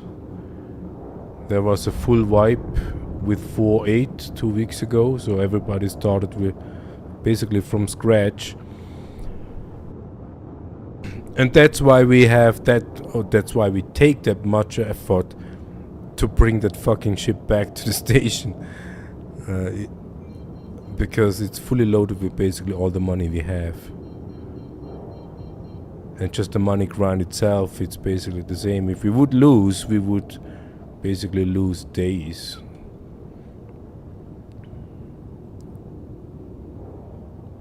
Days of grinding.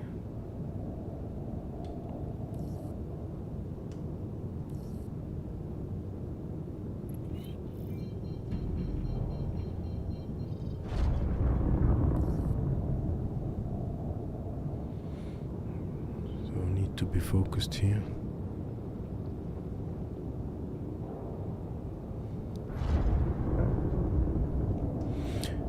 Yeah, when it comes to satisfactory Star Citizen,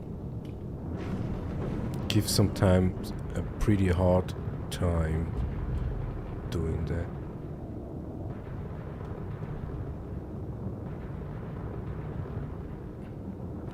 Like for now, this ship we are flying in, it is the first concept ship we pledged money, IRL, for it.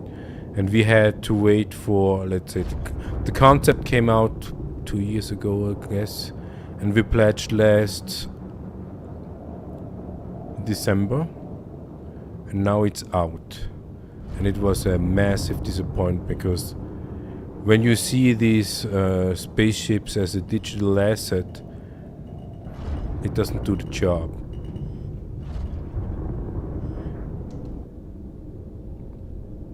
Doesn't do the job. And spending IRL money on digital asset that doesn't do the job is fucking pissing us off. But the ship itself, I mean, it's awesome. It's fucking awesome. And why is the gear not going down?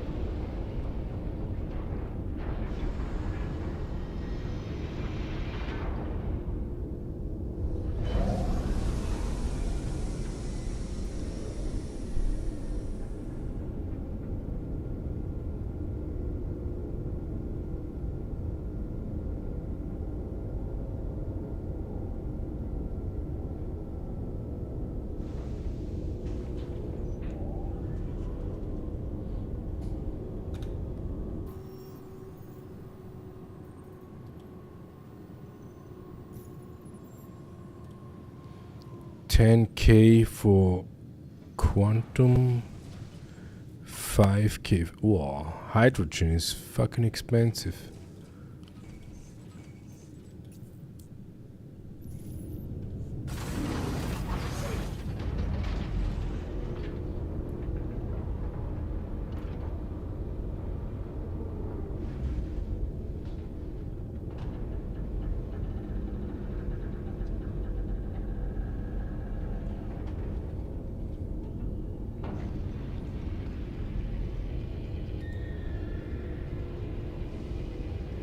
Yeah, we always say we do not play video games, we play Star Citizen.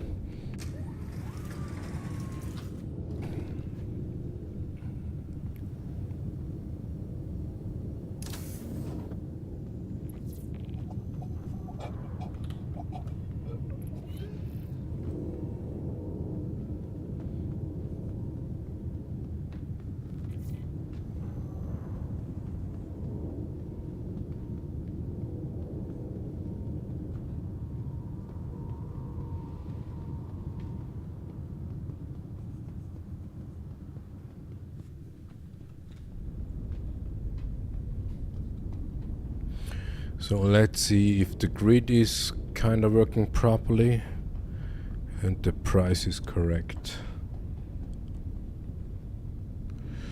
Yeah, we started 2 years ago, summer 2024. Yeah, we had some adjustments in life, and then we thought we could play video games. And then we did a Google query on what games are the most resource intensive games, and what is it? Cyberpunk and Star Citizen were top. And so we thought, okay, we customize our computer so that it should work to play that accordingly. And because we are so bad in gaming, yeah, 14K price, that is a good thing. Because we are so bad in video gaming, we didn't manage to get into the city in in Cyberpunk. We had maybe on 3 days each 10 attempts, and we failed. And so we thought, okay, no, then we try out Star Citizen. And Star Citizen, it took us 2 weeks to get into, just to... Because you use a lot of keys, and in average games, at least those we know, you use just like the WASD key and space and whatnot. And here in Star Citizen, I would say 70% of all keys available you will use. So that took us a while, and just to put into effort to learn the mechanics, the basic mechanics, is like tedious. And so we thought, okay, we spent the effort, why should we spend more effort to learn the mechanics in another game? And so we 888 SUs loaded up. 5 mil. How many we can sell? 50 boxes. That gives us 5.7 mil. 8 minutes. We need to wait 8 minutes. Still 400. That is 2 complete loads. Awesome. Awesome. Plenty of money now. 5.7 mil.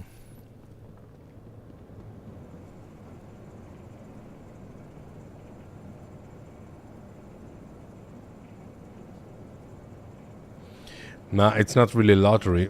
I mean, we have a list of all the commodities we can buy and sell with the prices, and sometimes the price is low for whatever reason. If some other players would do the same commodity at this particular station,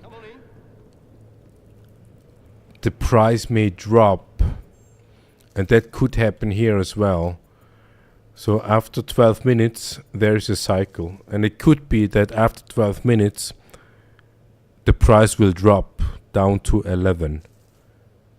But we spent 9.8k per SCU, and if we would sell for 11k, we just would make 1k profit. And even with 400, that is just 400,000 profit, $500,000 profit, not revenue. And what we see here is the revenue. But because 14k is the highest selling price we will get, that's why we say that's it. We wouldn't sell if it's 13k, because that is just way too less. That would be, I mean, 400k less profit. Yeah. That's why. So we play Star Citizen not as a video game, we play Star Citizen as a simulator. And we particularly doing as a trading simulator. Moving boxes from A to B. And you can imagine how that is if you come home from... Why can we already? When you come home from, let's say, a hard days of work at the office or wherever, and you want to play video games, to relax, to enjoy, to kind of have fun, whatever. And that box moving gives us that. It's a relaxing, most of the time it is relaxing. High pressure, high adrenaline rush would come when we get pirated.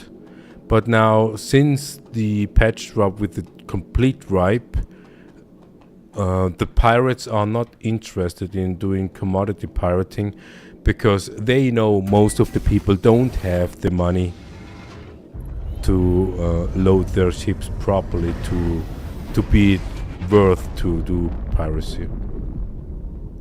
And we take that to our advantage, of course. Yeah. What is this? A quarter? A quarter of the ship is emptied out now.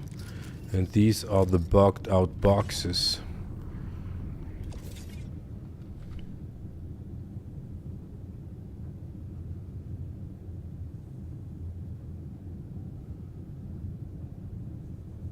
Yeah, that is... The data analysis is also an aspect of the enjoyment that comes out of it. And of course the execution at the end, definitely. To actually see the money pouring in. Yeah, there are some websites also for Star Citizen to do some checkings. And the first website, from our professional point of perspective, we do data analysis. And so we did the analysis on the website, how they get the data and how they use the data, and we figured out there is an issue, if not a systemic error on the website. That's why we do not rely on that website anymore. We take it as an inspiration because most of the commodity terminals, they list, so we just need to fly there and check the actual prices. And what, let's say a consumer would do, they just would go to a location, buy things that is there, and go to the selling spot and just sell it. What we do is, we do not buy if there is not maximum inventory, because only maximum inventory gives us the lowest price, or the chance of the lowest price. And the other hand around is the same thing. Like here, it was out of stock and we got the best price. And since the last patch they did some changes, so you can buy at the lowest price, even if you just have 10% availability. But 10% would mean you just went there, not for nothing, but you just buy 2 boxes. And there is one bug still existing here. Yes, also this is still alpha. The bug is once you bought something, you cannot buy more stuff. You need to empty the warehouse in order to be able to buy more stuff. And so that is another reason why we say we do not buy if it's not max inventory. Because if we have the funding, then we want to buy everything that's there. And everything that's there to the lowest price, and that it's only when it's max inventory. So that is kind of a strategy. It's a time effort, of course, because it might be that we went to a location where we do not buy, just because it's not max inventory. And that is basically the main reason why we, even now, this is our 4th day just for the green boxes.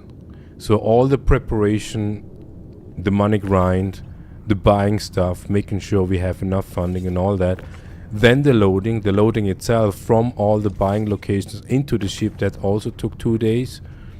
And now we are basically on the 5th day today, Trading Tuesday.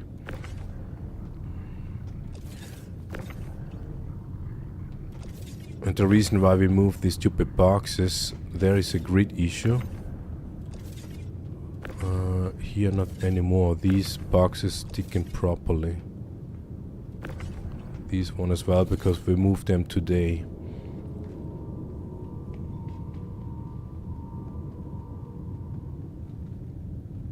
Yeah, the complexity of Star Citizen in general is the thing that made us doing these 2 weeks of, let's say, hard learning. Because like we said, we do not do video games. In general, we do not. The last time we actually played video games was GTA 5, once it came out back in the days, on console, and when it came out on computer, we did it on computers 10 years ago. Fuck, the fucking door is locked. And that's why every game has its own characteristics when it comes to controls and whatnot, and it is a pain for us to learn all this stuff.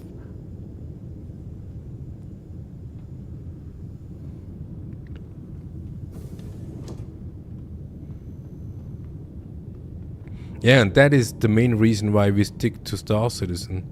After did the effort, now we are kind of get used to it.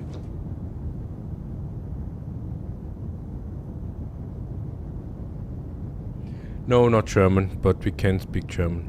I know our English is not that great.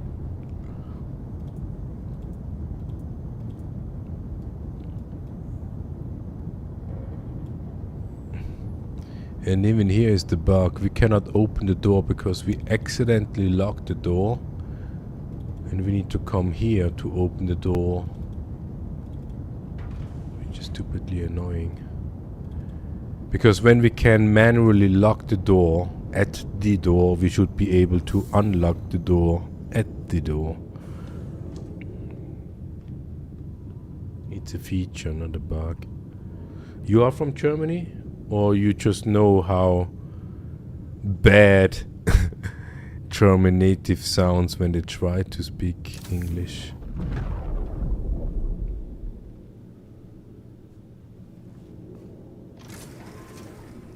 Bitte spreche einen deutschen Satz.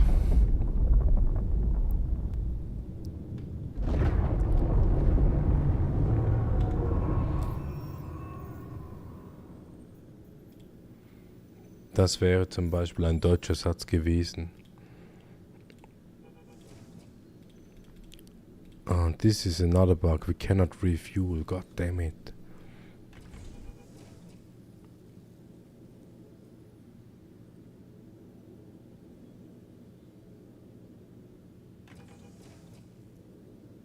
Seemed to work. They took the money.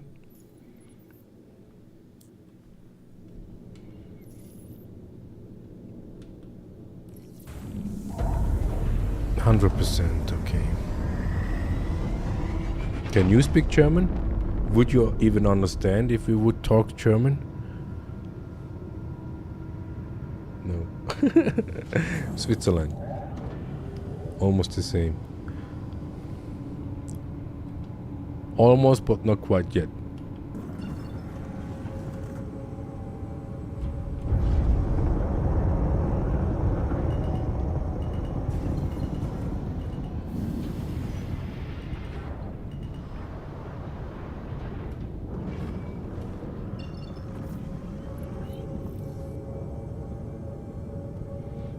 No need to be confused. You know Dach? The Dach region.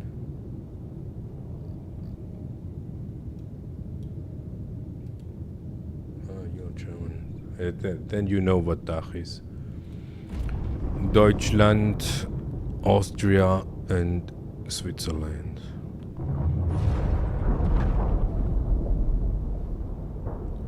Sometimes you can hear like the Bavarian. The Bavarian sound differently when they speak English than, let's say, the main part of Germany. And some of the Austrian region, Salzburg, you can hear it as well. That they are from there, specifically.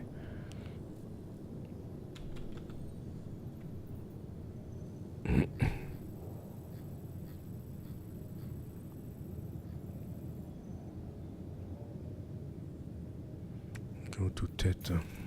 Theta is on the way home. No.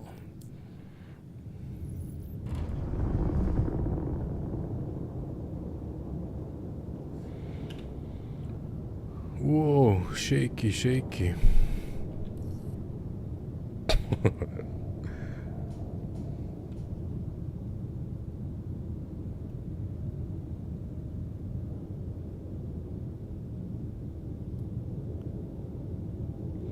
Yeah, it's like with everything when you learn a foreign language.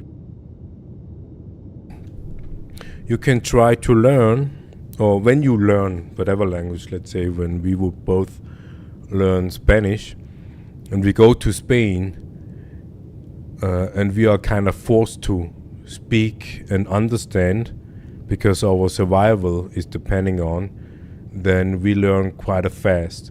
And you still have hands and legs to communicate, so that would work as well.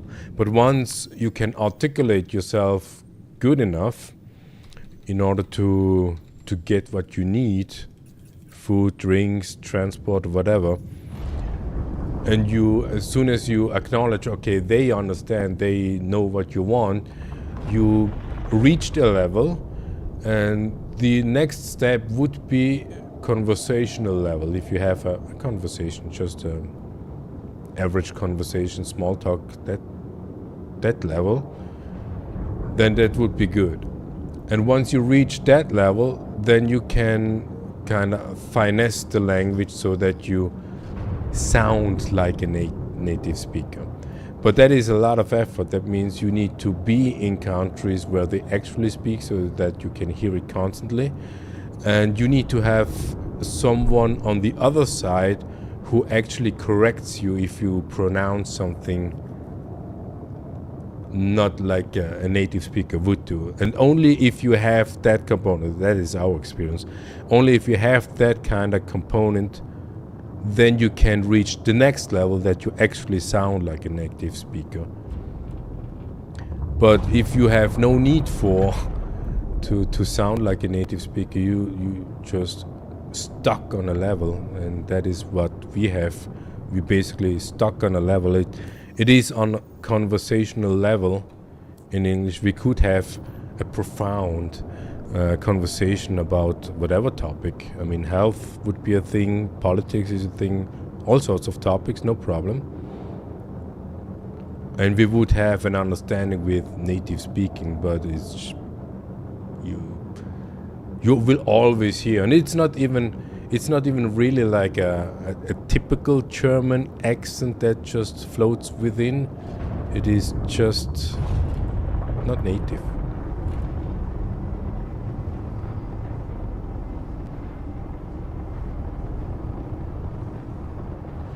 Or if not in the office, then you're definitely outside in the weathers. I mean, there are thousands of different jobs. I have no idea. But when you say, okay, you are German, living in Germany, and you probably don't do two jobs because you are addicted to work.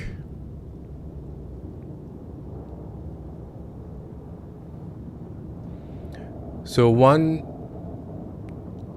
job could be at the selling spot, where you do the vendor, like at the kiosk or Aldi or Lidl or whatever the names are of these shops. This would be one.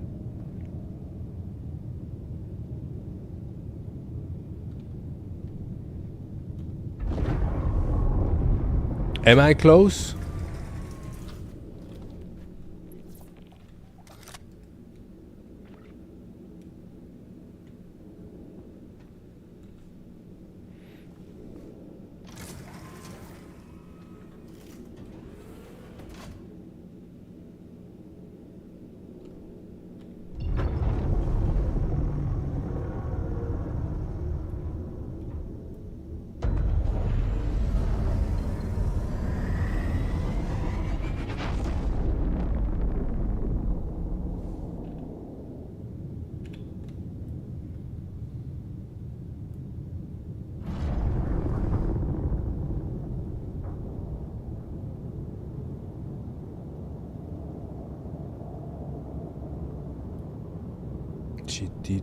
Do we need to decouple ourselves?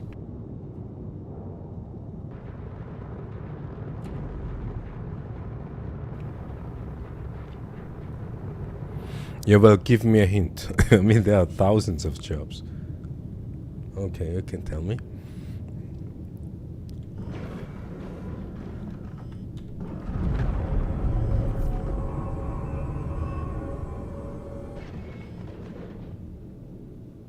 Okay, fun. Sounds great. Should be like that. So tell me about the fun stuff first. For inspiration.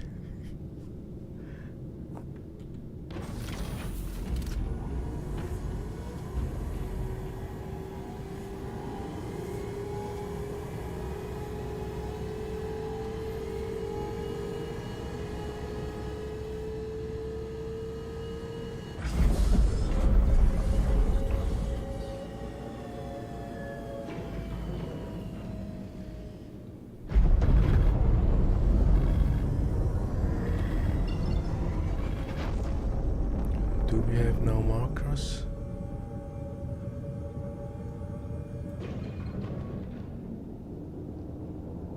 Oh fuck, we are in a dead end.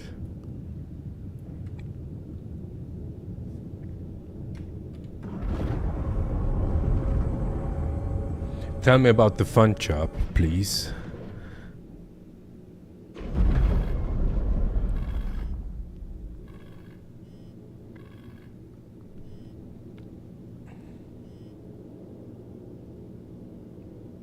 Awesome, awesome.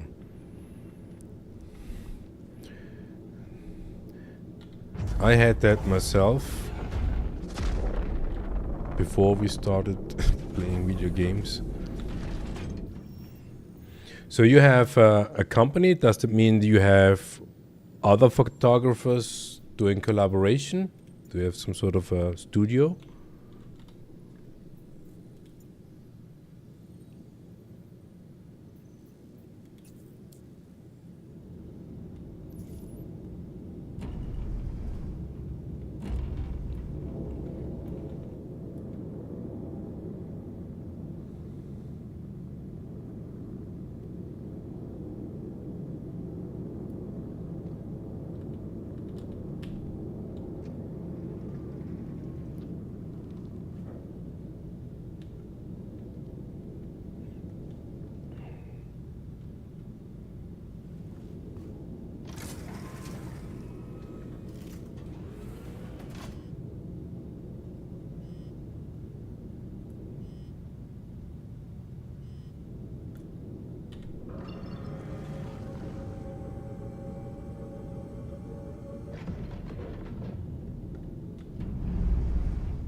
awesome.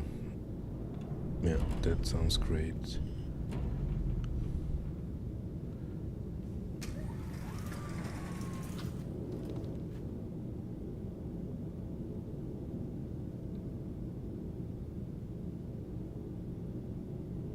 Oh yeah, that is definitely hard and expensive.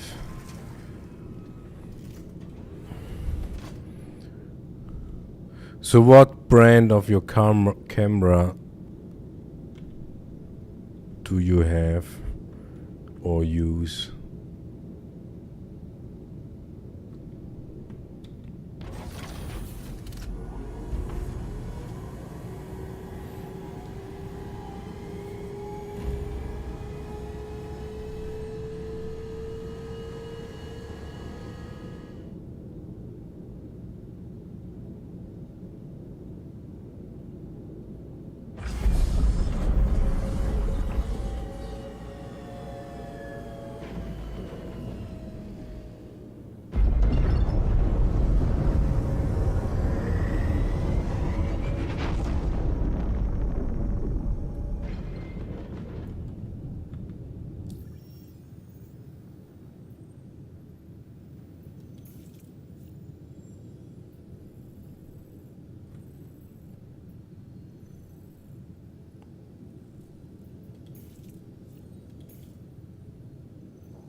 Yeah, what camera do you use or prefer? I mean, when you have a studio, you have requirements on your own quality you can deliver, I'm guessing. Yeah, I did it the other way around. I came from Sony to Nikon.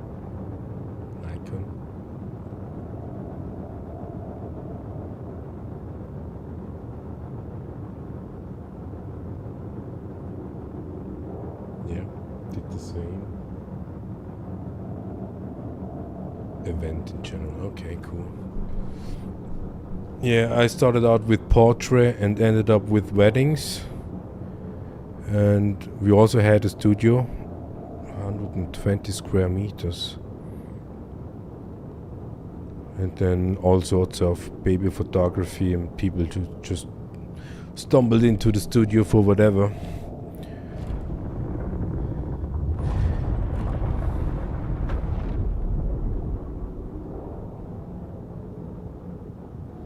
Yeah, totally. That is interesting. At the beginning, we had the Sony Alpha 77, something like that, and they had a semi-translucent mirror flip, where an actual DSLR has a mirror. It was translucent, so what you saw in the finder was the thing that will end up on the memory card. That is why we sticked around for quite some years with Sony,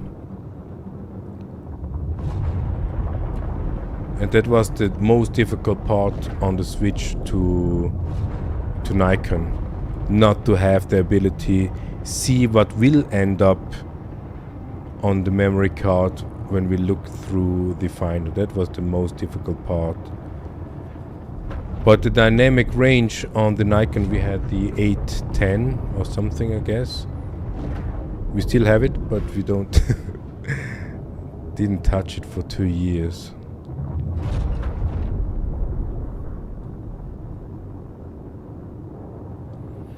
The dynamic range of the Nikon was impressive. That compensated the missing translucent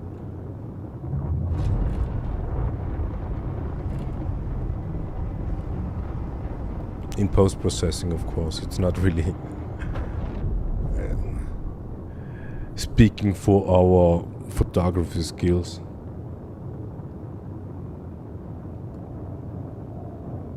But camera's getting better anyway, so it doesn't. Nowadays, it's either sympathizing with a brand, that is one thing, and one thing that never went into our hands are Canons. Because the Sony, this is just what we figured. The Sony is for right-handed people. Fully laid out. The main buttons you actually need to use fast and accurate is laid out for the right hand, while Canon needs to have the left hand. Main control is still on the right hand, but you need to have the left hand. And Nikon, at least the 810, also is laid out for the right hand. And that is the main reason why we never touch a Canon.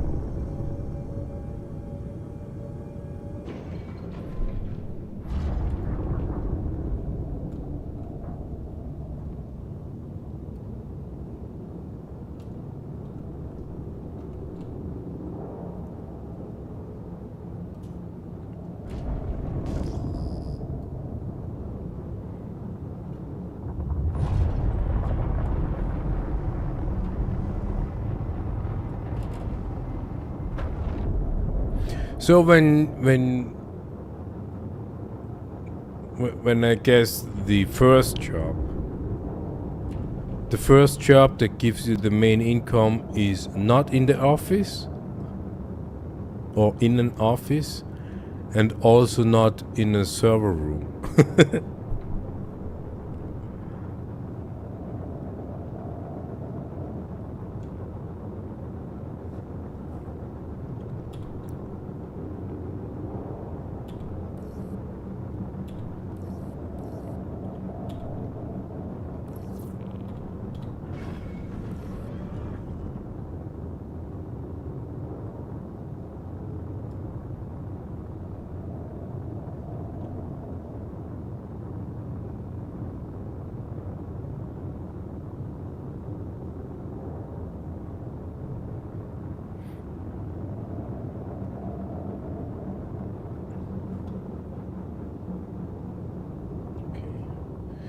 Yeah, these sets.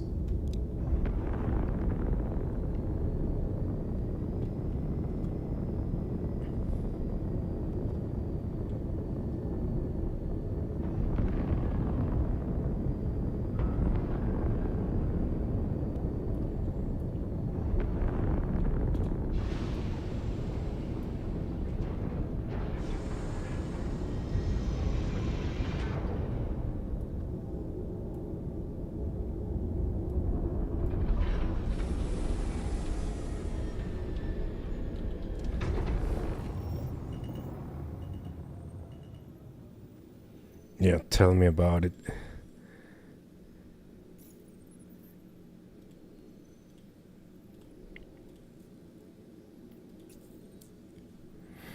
You don't seem to be the average guy.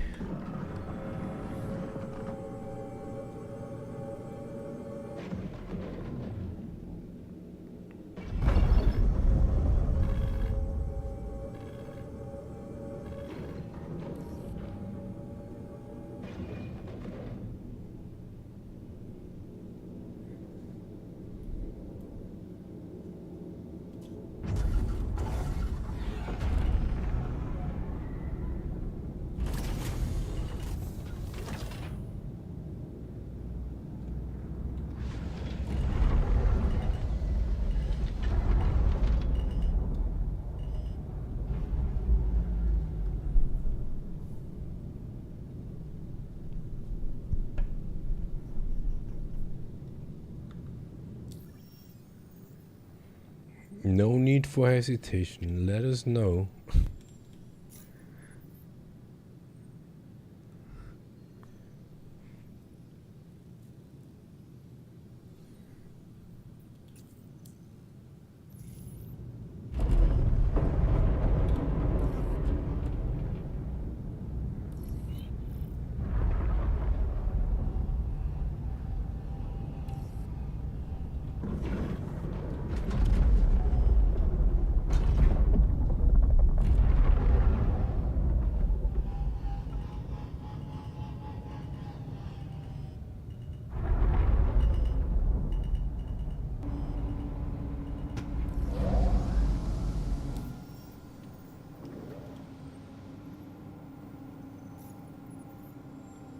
Yeah, that would be definitely something we never would have guessed. Absolutely.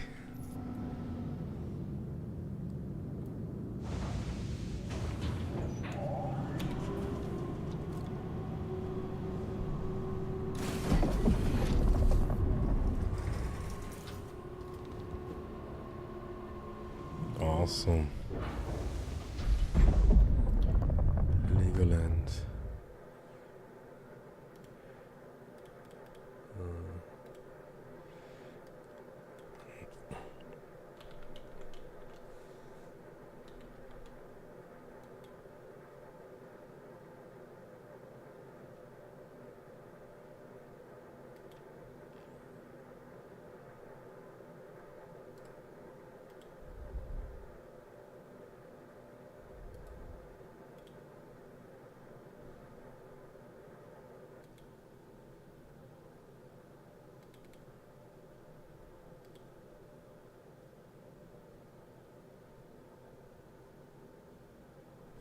Yeah, our computer is fucked up.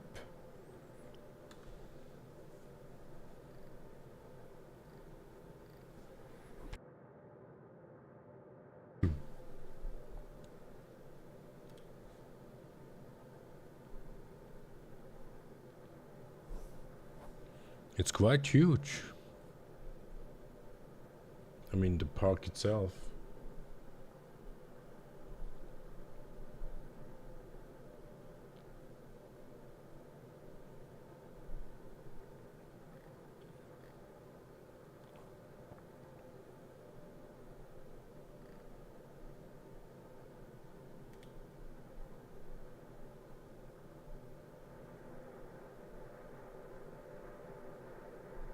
Opening 2000.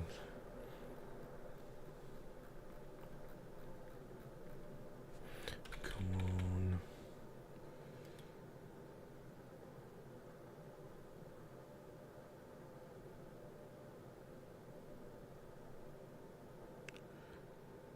Gundburg. Where is that?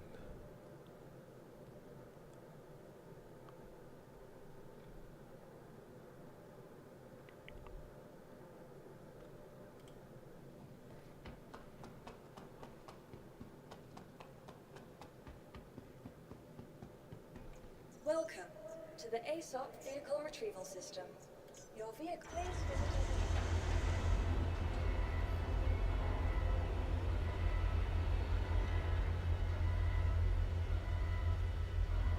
Langenau. Ulm. Ah, Ulm we had heard once. But still don't know where. We have no geographical sense of Germany. We know where Hamburg is. And Berlin.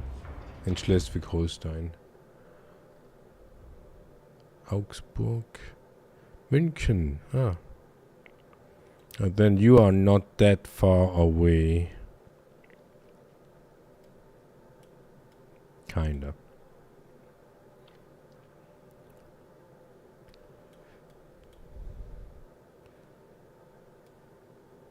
Rot on the road. Yeah, we are from here. Senegal. Lake Constance. What would that be? 3 hours by car? 4 hours probably? Legoland. Never had been there. Welcome to the ASOP Vehicle Retrieval System. Oh, Jesus Christ. Welcome to the ASOP Vehicle Retrieval System.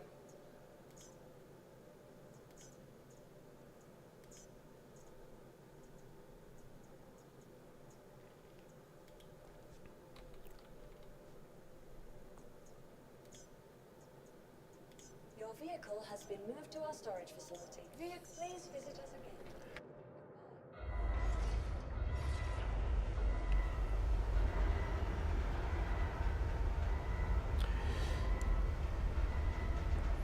South, in the South Park.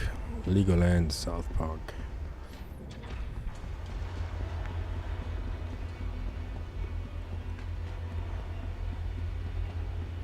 Yeah, really interesting. No chance to guess that. Absolutely no chance to guess that.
Yeah, yeah, that is a good question. So the actual plan would have been that we fly from one planet to the next one to load more boxes, and then come over here to one of these asteroid stations to sell the boxes. We have in total 888. That means if we manage to get a station that is out of stock for 14k, we would make 2 stops, because we can sell 400 at one location, 200, 800. We managed to do one and now we try to make it to the second one. Maybe you can remember once we sold that 5.7 mil. Up until now, we are just troubleshooting how the fuck we get to the next station. Because when we do routing, like here, we can type in this where we want to go, theta, which is over here. Now we can route. The issue why we couldn't route before is because the command module didn't allow us, because for some whatever reason we had 2 less quantum fuel, although we just refueled. And now we had to basically crash the command module, claim a new one, and now we can continue.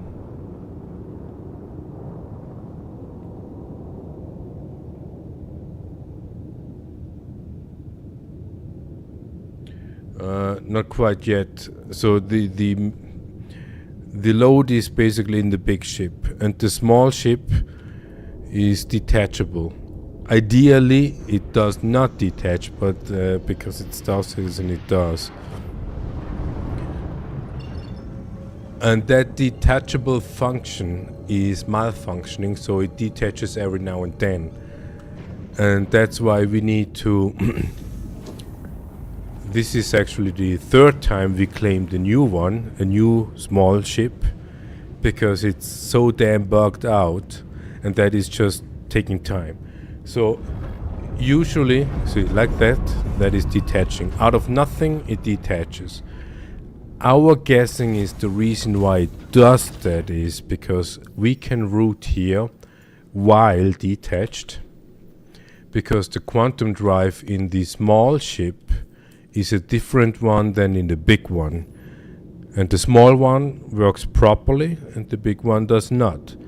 And we assume that CIG implemented that actually as a feature, as a workaround for the actual bug. And everybody thinking that is the bug. I mean, it is a bug, but it's just stupid. That is one of the time sinks we talked about earlier in the stream.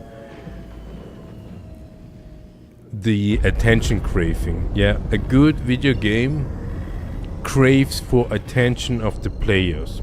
And a good game does that just because it is good. And that's why players coming back and want to have dopamine, want to have enjoyment and whatever. And Star Citizen had that. At the moment we started out, it had that, because you can do lots of stuff. You can do commodity trading, you can do salvaging, you can do mining, you can do FPS stuff, ship combat, all sorts of stuff.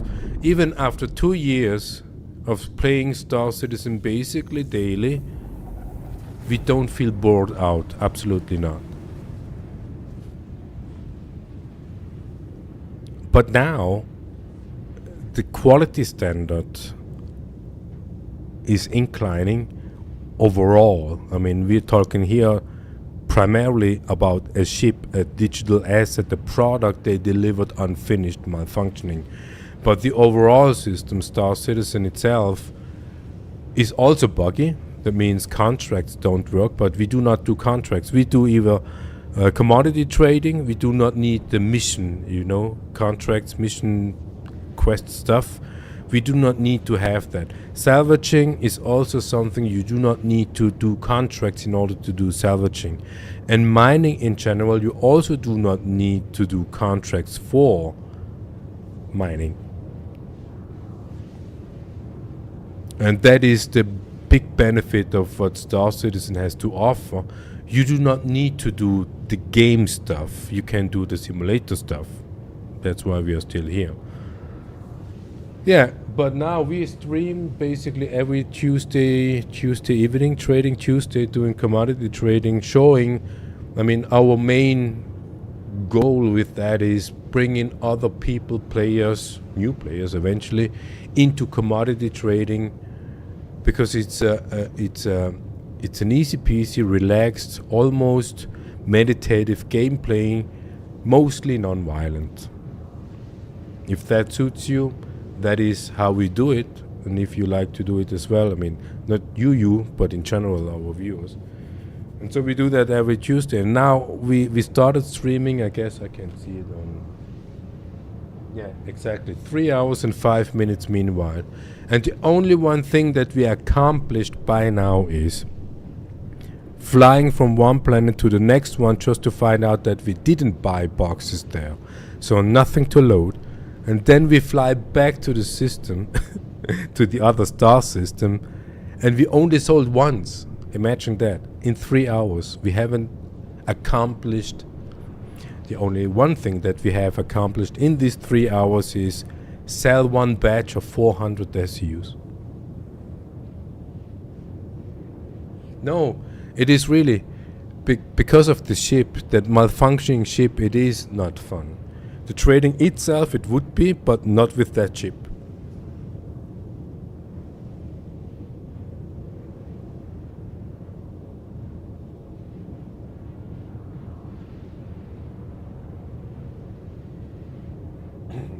Yeah, it is kinda wasted. I mean, playing video games in general is some sort of a waste of time, if you will. And that's why the satisfactory is even more important. And with that chip, we definitely do not have the satisfactory. So much I can say, yes. Yes, absolutely. But the ship in general, I mean, it's massive. When you see this ship on ground, on planetary ground, in the environment, it is super massive. It's impressive. But the ship itself should fly properly, and it doesn't.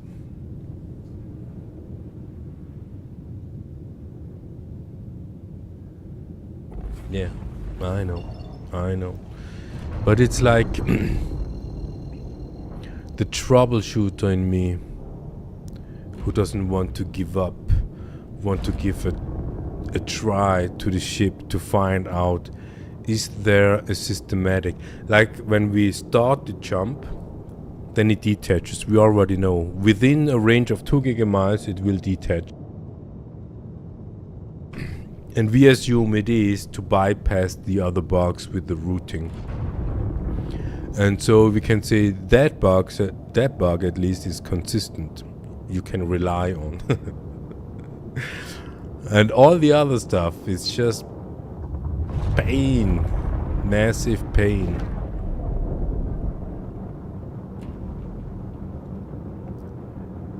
And the other problem is you can pledge for a concept chip that is not out, and you will get a loaner. And we have a second chip we pledged for, a concept chip, that gave us a loaner. With that we did the commodity trading before the wipe. And now they restructured the loaner chip, and now we got two of these bullshit chips. So one we pledged for, and the new loaner is also that chip that we are sitting in right now. So we have two useless chips now.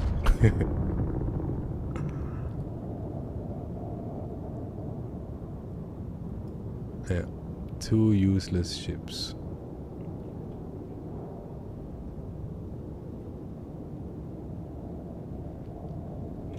But if it would work reliable, it would be awesome. Wait.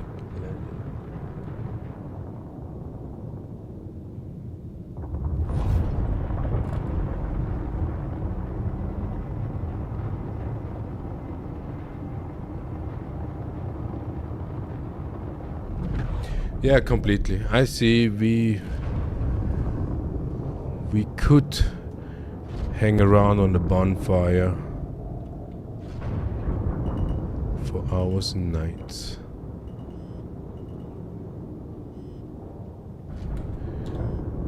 Yeah, in general. And when you see the community of Star Citizen, they are completely delusional.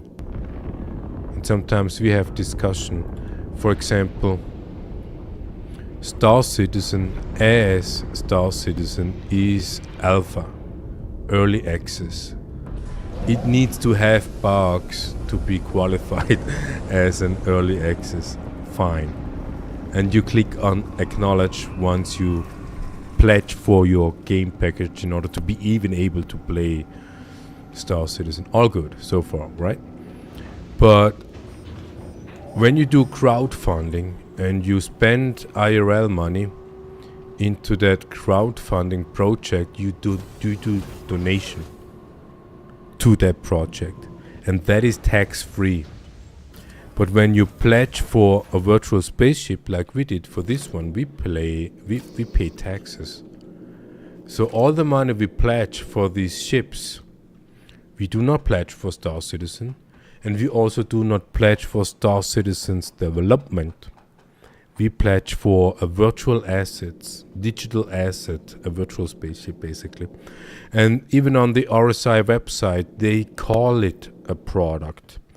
And when you spend IRL money onto, let's say, this ship that doesn't work, you spend money on a product. They don't deliver the product they promised, they market, and this the intention of that product should do, yeah, so fly around without any problems. And when we point that out, for all those people who pledge the ship on the release date, they have a 30 days refund policy, so you can get your money back. And with money back, we mean the actual money back, not store credit as in return. No, the actual money. And if we would have pledged on the release date for even a higher price, we would have done that. Just to give a signal, you have to deliver your products on time, but most importantly, functional.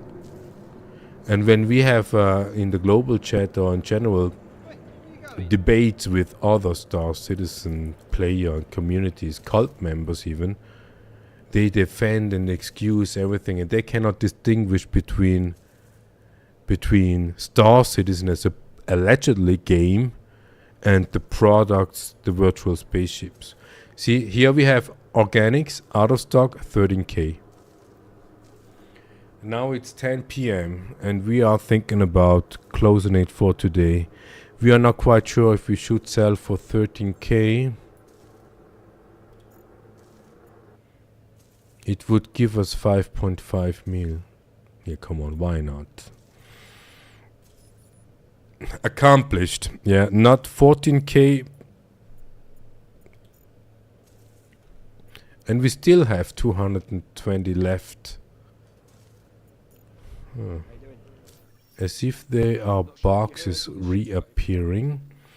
We are at 11 million right now. These 200. Oh wait, we are still on desktop. We can show you that. Calc. Let's say 14K. 224 ASUS. That will give us an additional 3.1 mil. Then we would have made 3 mil profit. Profit, not revenue. And that with planning, pre-ordering, execution with loading the ship and selling 5 days. It's an effort, definitely it's an effort. But it's, if the ship would work, it would be meditative. And it's definitely relaxing. I mean, it's completely stress-free, despite the ship. It's completely stress-free.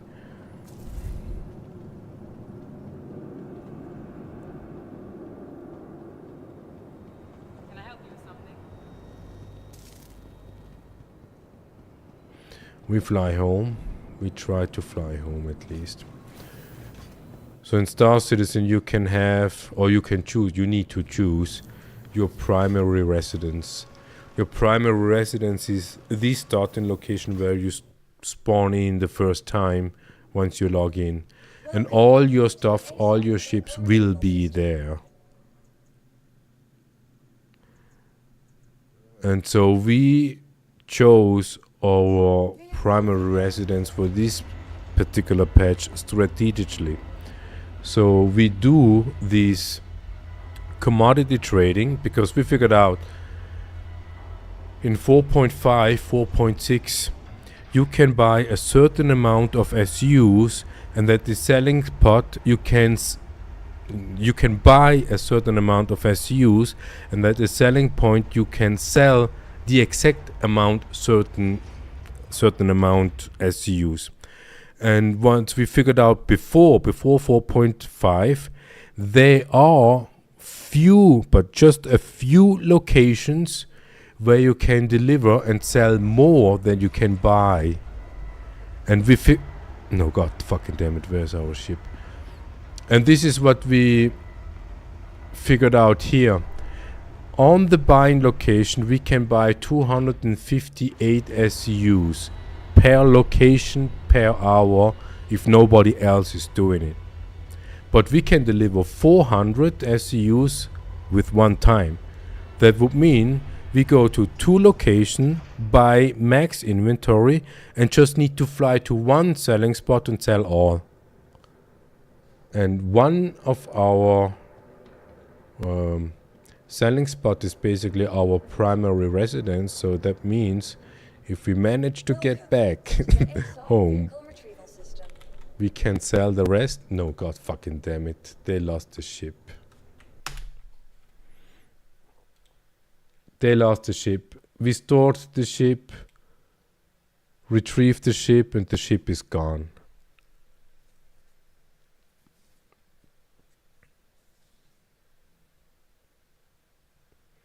Ship is fucking gone.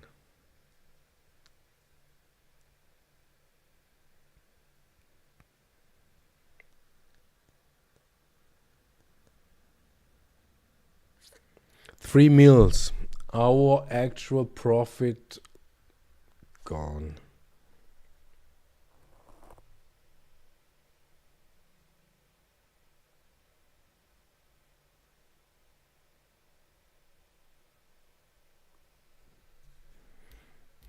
Goose is still around.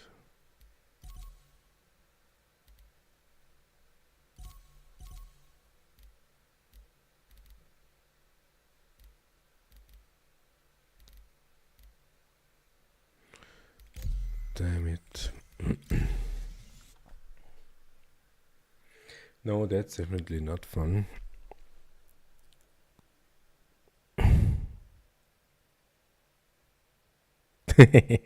All good. All good. I bet Elite is a game, an actual video game that does what it's supposed to do.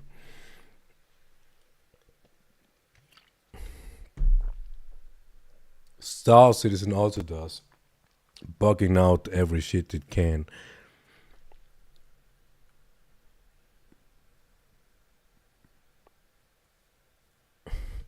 But we also gotta need to admit, yeah, they are still in maintenance. They do maintenance. And that was the risk we already knew we will probably have. Welcome to the ASOP vehicle retrieval system. No ship here, no ship is gone. And with that, 3 meals. And not only that, we had lots of loot in the ship as well.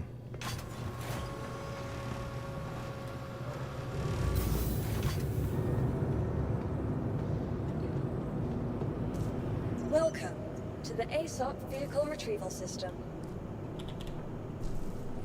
Alright, that's for today. If you want to stick around, next Tuesday, plus minus around 7 p.m. Probably doing commodity trading. But our main problem is we only have these 2 not functioning ships available. That's why we are so desperate to find out, can we manage to do that with that particular ship.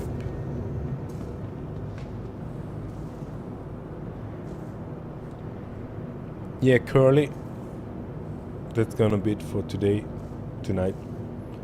Thanks for watching, thanks for the chat, was really interesting. If you wanna come back next Tuesday around 7 p.m. would be a joy. Thanks for watching, see you next time.